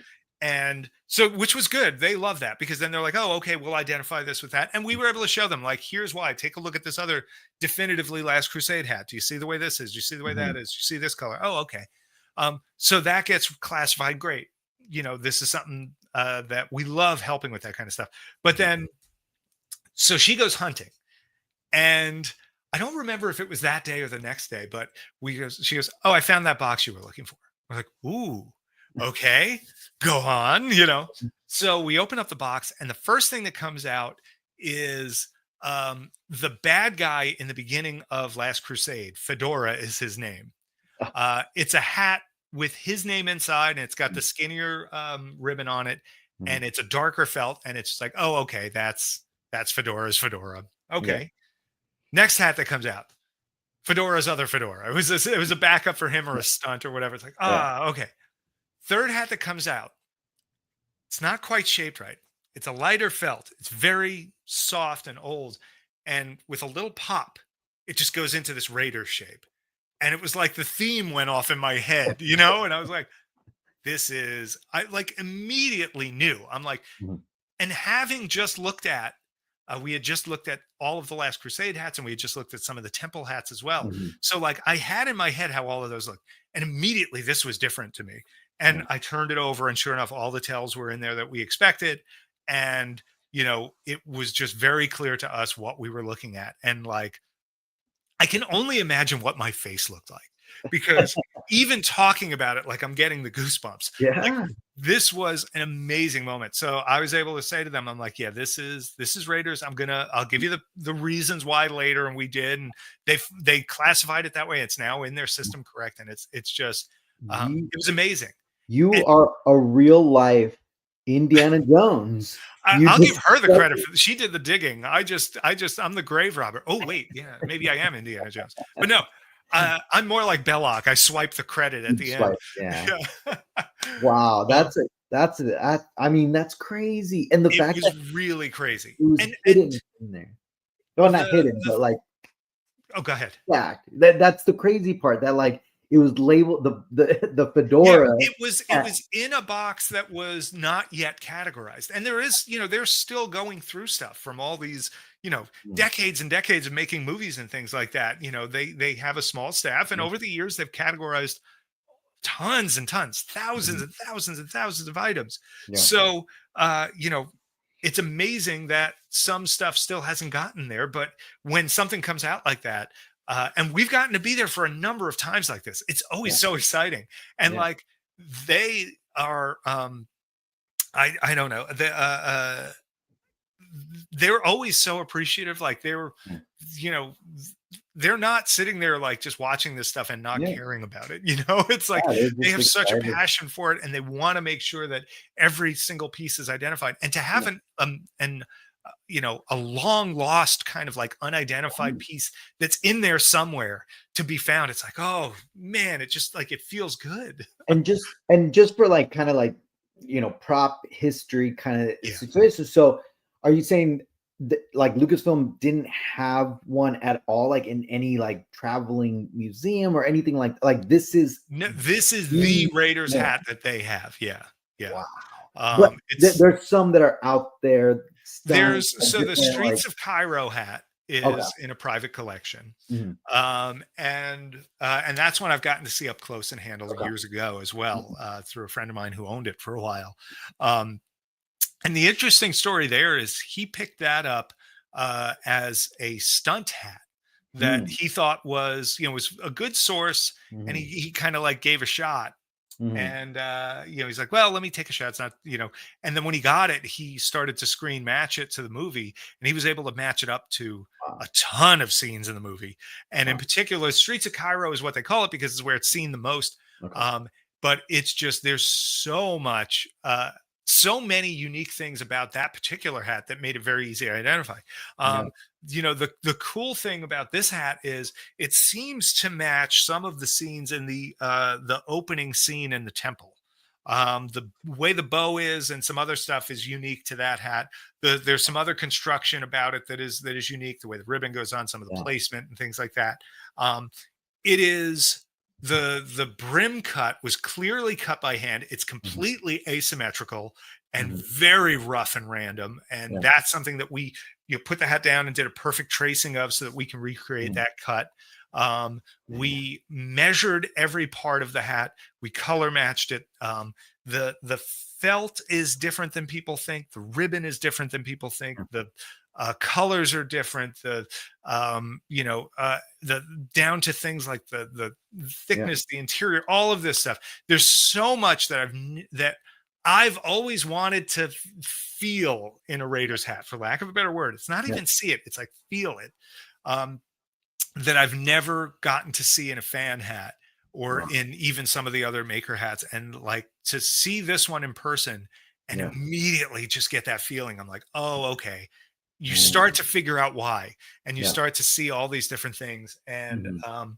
so, yeah, we actually 3D scanned the hat uh, from the outside and the inside, bashed and What? unbashed, as they call it, so that we could create a hat block that captures the unique aspects of this particular hat, and Mhm. not just put it over a standard hat block and Yeah. then try and shape it the way we want. Yeah. And it's not just not for the pinch, but just literal Yeah. asymmetry and elements of how Yeah. the hat itself has shape.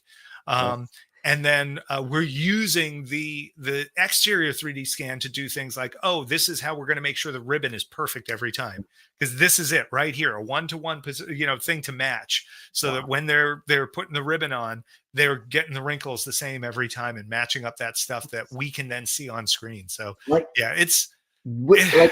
everything that you're saying is like it's like fantastic. Like it's like one of these things that and I don't mean like fantastic, like obviously like excited. We're all excited about this, but like think about all of that work that you're putting into a hat, into Right. a hat, Yeah. right? Like you're giving this hat the treatment that like obviously like Yeah, like that we would give any like a a detailed prop. Yeah. crazy prop. And Things like the ribbon, we had to figure out, because it's not all one color. It's not the way that, people kind of think it is. It's so, we figured out this way to layer it and distress it, so Mhm, that we're doing all of this ahead of the production of the hats, mhm, so that when those ribbons go on, they have the right sort of intentional aging and coloring and discoloration that gives it the right feel, gives it the right contrast with the felt, and has the right level of sheen and things like mhm. that really make it unique to that first film. Wow. Look, it's us, right? Like, Yeah. of course we're going to do that. And so this is something that every trip since then Mhm, we have, for at least, gosh, it's got to be 2 or 3 trips mhm, since it was found. mhm. Maybe not every trip, but at least two or Yeah, three of them. We've had them pull it out again, and yeah. we've done additional, sample checks and things like that, where we've had things made and we brought them to say, Mm, okay, is this close? yeah. No. Is this close? No. Which one's closest? Wow. And all of that. Just because matching color on felt is not easy. It Yeah, is a light absorbing material. It yeah. reflects light in a very different way than normal things do. And And the way depending on it looks also like on screen yeah, and is, then it moves. I mean, obviously, like yes, it flexes like either left or right. It's gonna change yeah, color. the shape of it, the way the light reflects off of it, the way that it absorbs light, the aging, all of this stuff comes into play. So, people are Mhm. That's awesome. Mwahahaha. Yeah. um And uh and it half right. He's coincides half right. and it coincides with the idol too. Like not to take Yeah. away, like, Yeah, but like and it's that first scene hat most likely, yeah, right? So it's yeah. like it really does tie together pretty nicely. And That look, it's going to look great on a shelf. mhm, We are selling this as a prop. It is a prop replica, and it is made to the same size that the original prop is at the archives. mhm, Someone asked, is it 7 1/4? Is it Harrison Ford size? Whatever. It's the same size as that hat. Now, yeah, hats do kind of shrink a little over time and things like that. But it's pretty close to 7.25. It's Mhm. maybe closer to 7 1/8. I don't know, exactly, but we've created our buck, our Mhm. the hat block Yeah. based on the scan data, based on the actual thing itself. So like it is going to match that archives piece. This is an archive collection piece. Mm. And if someone gets it and they want to take the insert out, because what's going to come on an insert that holds the hat.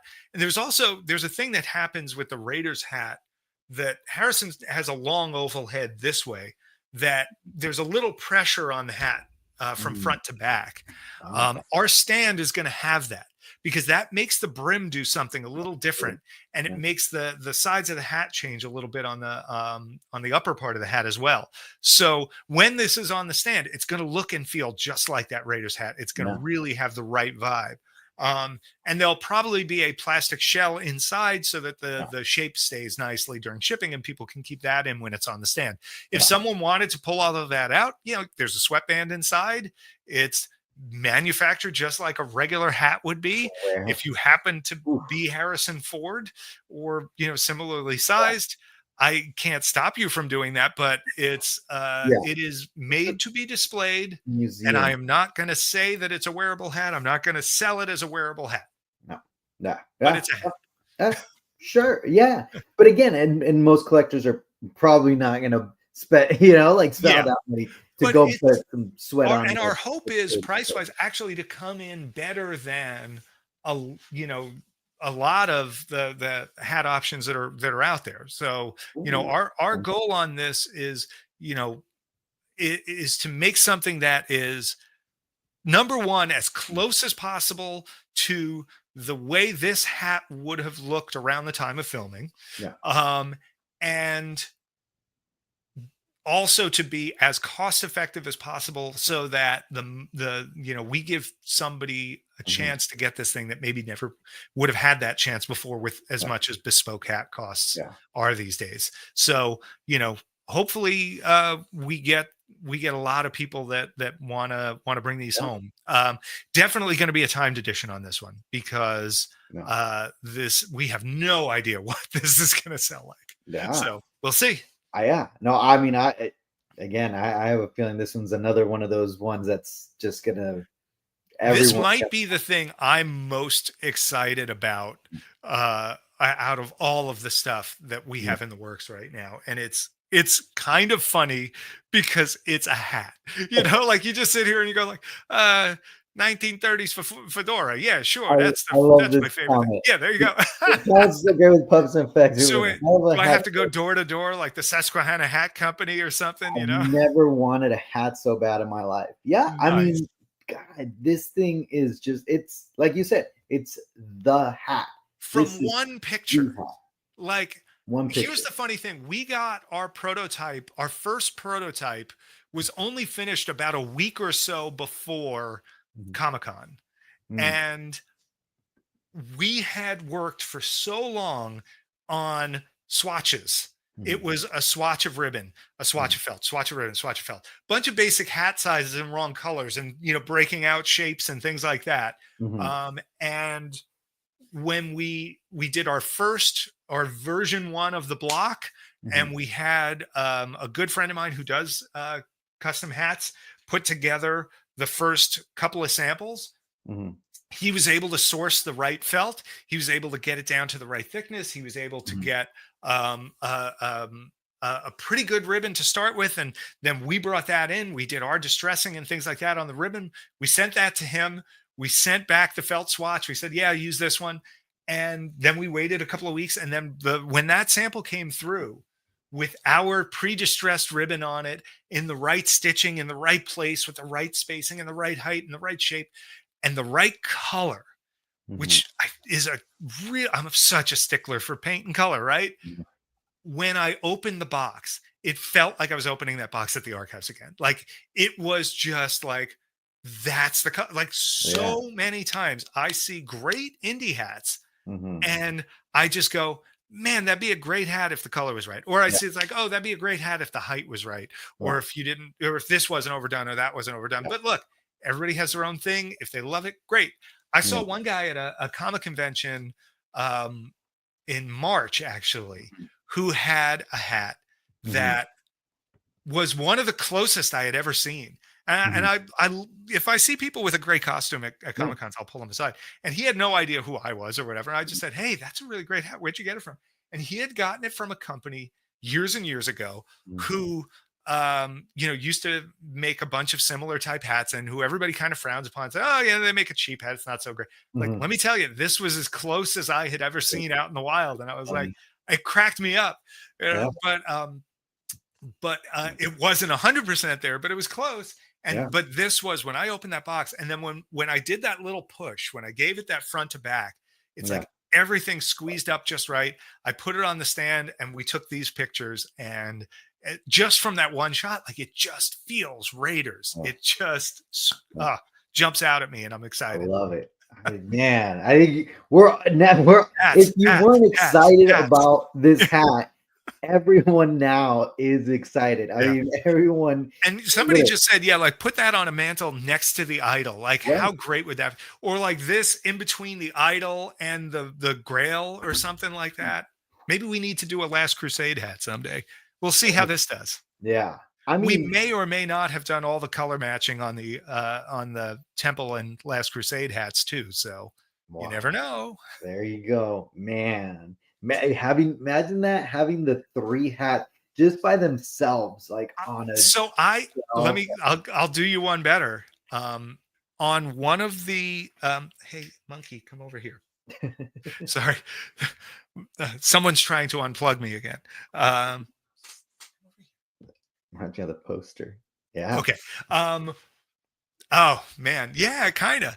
So one of the future trips, they uncovered a couple of Temple of Doom hats as well, and one other Last Crusade hat, and we went through and helped identify what films those were from, and at that time they pulled the Raiders hat out again, now in its own box with a label and and the stock number and everything, like the item number, and we put the 3 of them side by side on a table, and an evolution became instantly clear. Really? And there are things, I'll say this, I've never seen anyone get a Last Crusade hat right as well. And there's a lot of people who used to say the old Herbert Johnsons were, more like a Last Crusade than they were a Raiders hat. And they're actually pretty right about that. They weren't quite there, but they were there were things about it. There's one thing in particular that really jumps out at me on the Last Crusade hats. I'm not going to say what it is. Sorry, guys. But I do hope we can do one someday. I do hope we can do a Temple one someday. I think if people were to line them up, the color and shape of them, the change that comes in that is different than a lot of fans think. And I think there's a lot of common wisdom out there where I hear people talk about Temple hats a certain way in particular, or Last Crusade hats in a certain way in particular. And I'm just like, there's a couple of things that are backwards here. And when you line the 3 of them up, and when you hold 3 original hats in your hands, and you see them up close, and you've got color balanced light on them, and you've got the color cards with them, and you're matching everything, like, there's no denying those elements. And the progression is really cool to see. And it's funny, I know that as soon as we do this hat, I mean, here's the thing, call me. So let's say this comes out, first quarter, let's say that's, February or something, or January. Whenever this comes out, call me that night, Gabe, and ask me. It's like, okay, so are you doing the Temple and Last Crusade? Because if this thing sells even half as good as we hope, I'm so down to do those. I would be like on them in a heartbeat. Yeah. I mean, look, we haven't even seen the 3 next. So you have that in your mind. But again, as a collector, and especially as a collector who appreciates displays and loves the display portion of it, that would be such a freaking awesome display to have. Well lit, like you said, like that, like the picture, right? Some nice soft light kind of showing the curvature, showing the shapes, showing the ribbon, like Yeah. 3 of them in a row. Yep. I'm You can getting see the chills color thinking about change. it. You can I'm like, see the shape change. Oh, did you get them? I got the chills just thinking about that display. So We're gonna it's start calling those hat bumps instead of goosebumps. You know? yeah, exactly. Yeah, far from Desert, evolution of the Stormtrooper helmets. Yep. Yeah. Now the evolution of, yeah. That's it. Yeah, or so Lewis just said the Vader variants too, Yeah, yeah. which it's so funny like that they mentioned that because I, as a collector, always obsessed over stuff like that. I love seeing Yeah. the difference between the helmets, the stormtroopers, especially between Oh, the yeah. 3 movies. Oh, look, I And I'm have the gonna say evolution 4 helmet. helmets. Oh, That there you go. I Yeah. specifically did it as the I wanted that evolution. Yeah. And for me, I also include, the stunt slash sand trooper helmet Yeah. as a separate one. Hello there. Um, as as a different, element too. So for me, the OT Yeah. stormtroopers, there's 4. Yeah. You've got your stunt slash sand trooper, you've Yeah. got your hero stormtrooper from A New Hope, and then you've got the Empire and the Jedi ones. And Yeah. to see the differences between those side by side and to be able to handle those original helmets on a regular basis, like we get to do, doing Yeah. all the restoration work we do in the displays and stuff, Yeah. is pretty incredible in its own right. Yeah. No, absolutely. And again, I think it just goes along with this whole like all of them, right? Because we're so used to, in the 80s, Yeah. grew up with trilogies, right? Like Yeah. that's our thing, like the trilogies. Yeah, Even just to have 3 of something feels 3. like a thing. Yeah, like Yeah. even the lightsabers, right? Like you have Yeah, like yeah. Luke's from A New Hope, Empire Return, Love Vader's it. from the Love same. it. Yeah. We need the 3 hats, Tom. But then, what happens is you get the people like me who obsess and take it a step further. So it starts off as, oh, there's a New Hope, there's an Yeah. Empire, and there's a Jedi. And then it turns out to like, well, there's a New Hope, and then there's the Empire that still had the bubbles in the Empire with the slats. And then you go, oh, well, wait, then there's Return of the Jedi. You had, Yeah, the Yuma the and V2 like and the V1, and then the V2 Hero and the one that opened. Yeah. And so like, all of a sudden there's 6 sabers or 7 sabers or 8 sabers. And for me, those tiny differences can sometimes be amazing too. Yeah. So like, even within the Temple of Doom hats that I've seen, there are differences. The Raiders hats, I mean, you go to the Streets of Cairo hat Yeah. is different from the hat that's in the archives right now in a few significant ways, but it's very much like it in a whole bunch of ways, in particular in the terms of the construction, the type of felt, the type of ribbon, all of this other stuff matches up. But it's just like, these are kind of, in a way, living, breathing things. They're hand shaped, they're hand formed. There's deformities that happen. The Streets of Cairo is famous for, it was a little big on Harrison's head, so he folded the sweatband, and it causes these unusual bumps and things like that. And so, anyway, it's all the little details are just so good. And then after, I'd have to. Whips are an interesting one, because you can beat yourself half to death with a bullwhip, and I don't know how that would, work in terms of licensing, if that would be an issue. But that's something we can, can look at. Yeah. So I believe. So there you go. That's it. And then it comes to the crazy schedule. Yeah. Let's see if I can pull that. Yeah. I don't think I could open it up wide enough. So we're gonna have to. Yeah, go to regalrobot.com and click the news icon, and you can go to the first news entry. You can see this schedule in with all the reveals. So Tuesday we have the standalone legacy sketch for Rees. The next Tuesday is the Toadstool Terror. Then we got a few weeks to rest.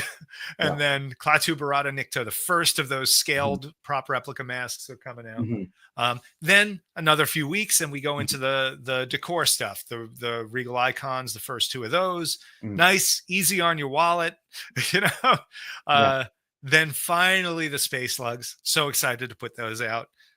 Leap of Faith, again, back to decor, going easy on the wallet. We try and balance, Yeah. Oh, look at that. There's still a couple of TBAs. What?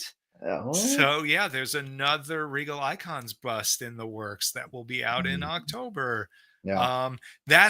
I'll say this, that is the first in sort of the expansion of the line.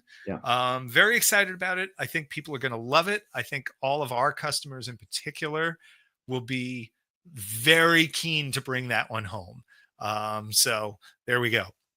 Awesome. Yeah, and then the Jabba sketch again. That's not too bad on your wallet. Then we probably take a little break till Black Friday, or do we have a? Oh no, early. So scroll back to the top now. Right here. Oh, the tote hanger, which Yeah. is early November. Sorry, I covered it. So there it is. that is November 11th. Then Black Friday, it's all decor. The desk accessory, the Death Star magnets, the tote two-sided bust. That's all like gift territory, right?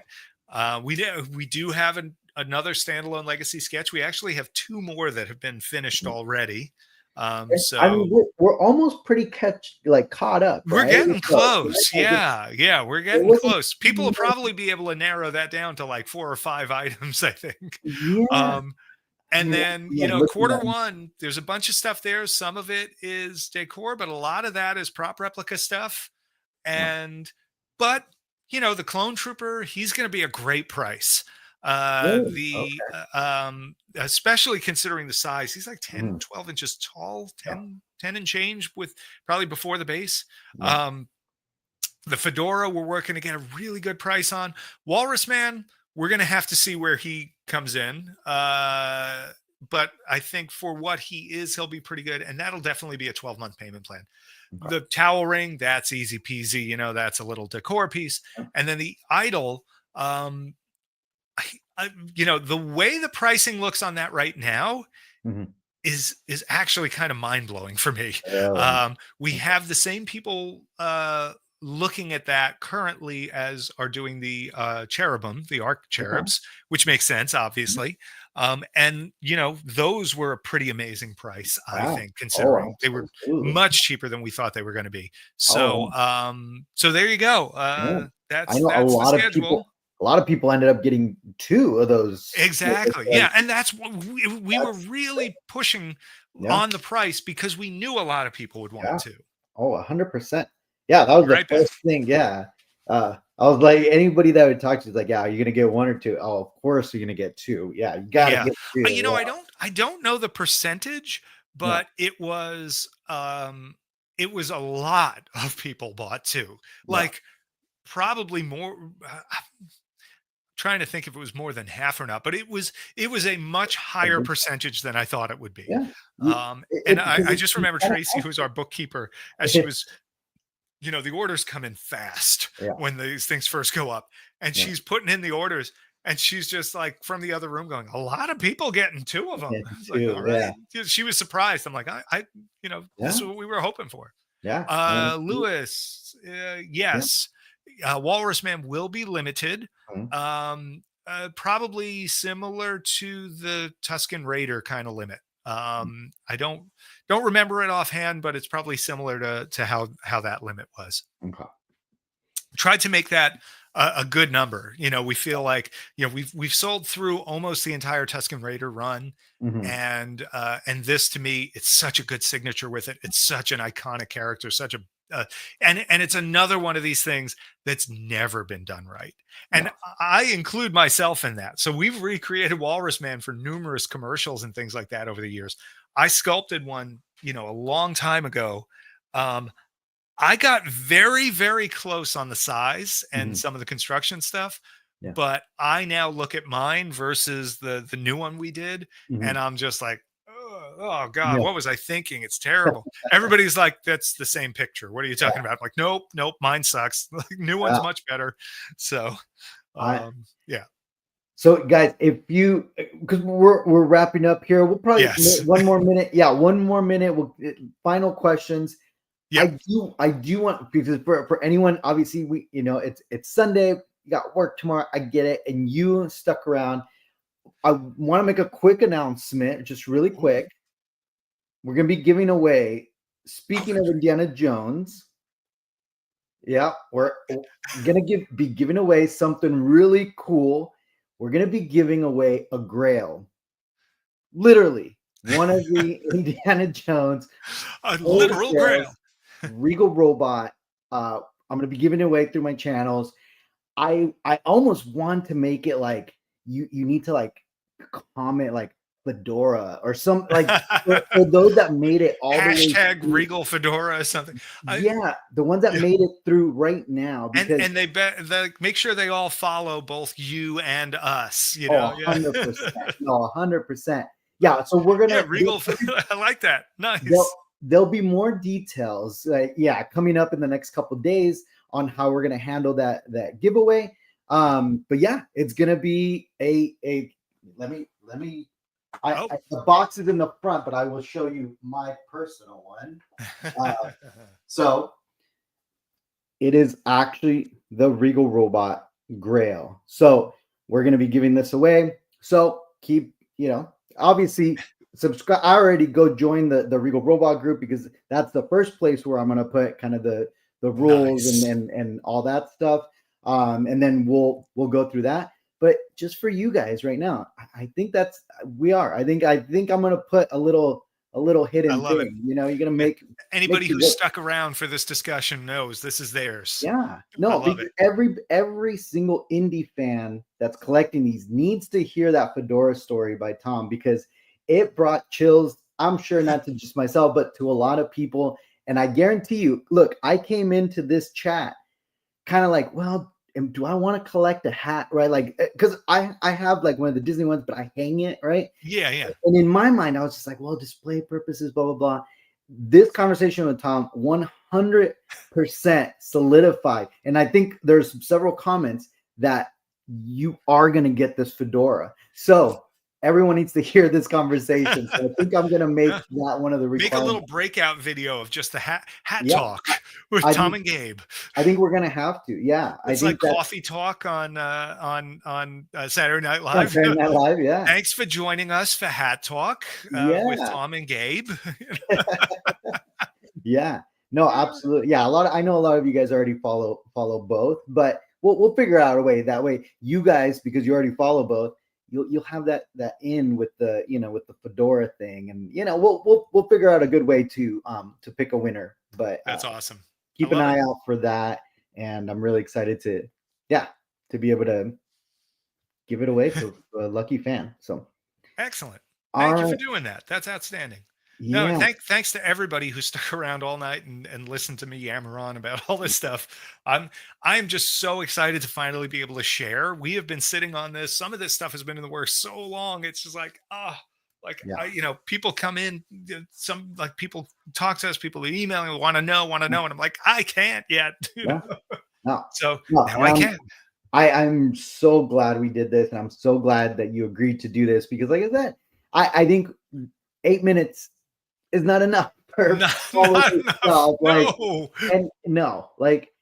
And I think the other thing too, like specifically, and we almost could have broken it down to like Star Wars, Indiana Jones, because there was a lot of stuff. You can always break it out and just re-release it as a standard video, since this was alive. I love it.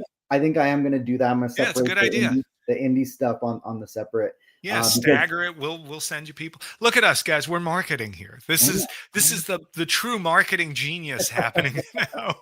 Well, it's the story. I love that story, and like just the way you told it, and like how you're explaining, just even the history of the hat, right? A lot of people don't know that. They don't know that history, so they should. That just really goes to show, though, like with literally everything we're doing, it's not just that we're replicating a character.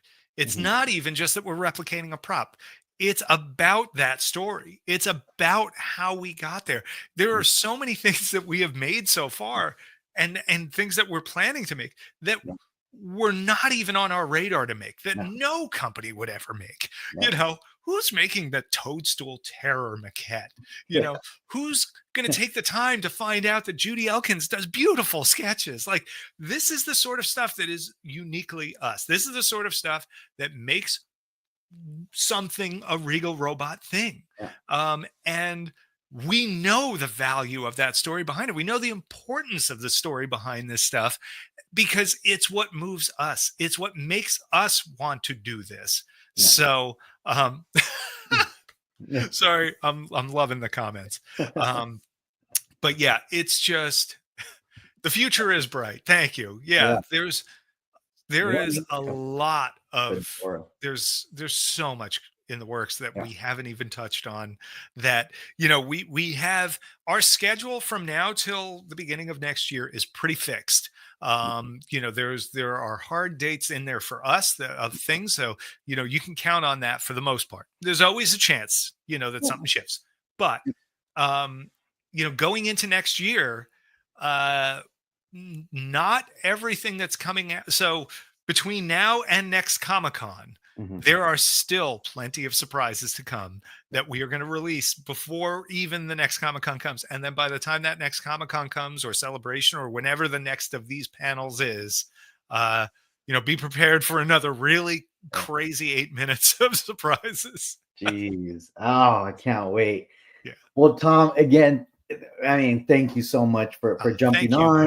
buddy. Yeah, if you guys on the stream, obviously, you've been watching, help share this, help spread the Yes, word. Yeah, please. let's get that out, because there was a lot of viewers. There's a lot of people watching that live Nice. stream, that Lucasfilm one. There was a Yeah. lot of people, and I think they all deserve to hear the kind of Our these Facebook backstories. group, when we posted the images after, all the slides, that those threads have been off the charts. But yeah, share them with your friends. Like, if you see something you like that we Mhm. do, that's the absolute best thing you can do. Mhm. Buying it is nice too, but Yeah. even if you can't, if you it's like, share it with your friends, share it on your feed, share it in groups. Like, anything you can do to help us spread the word helps us out, Yeah. puts us in front of more people. And Fedora Gang, I love it. That's right. Yeah, That's right. that's it. Oh, well, Oh, cool. how do you make, like, it's like Yeah, some kind of right? like F. All wearing the fedoras, like Yeah. Oh well, gosh. so cool. Well, So Tom, thanks again. And we thank you. missed you at Comic-Con, but Hey, again, so glad that you could handle handle all the questions in the back end, that's and it. No, yeah, it's necessary. It yeah, is not a one yeah, person job doing these kind of releases and reveals. So just glad I was there. yeah, So pleased with the reactions and the excitement, and that people, you know, gosh, they I hope they know how excited we are about this stuff. It feels so great to have other people get excited about it with us, yeah. and I just can't wait until we start putting some of these things out into people's collections. And uh yeah, it's going to be really fun. There's so much to come. Yeah. Awesome. Well, everybody have a great night, and yeah, keep an eye out for the giveaway. And Yes. yeah, we'll Cheers see you all. guys next Thanks time. everybody.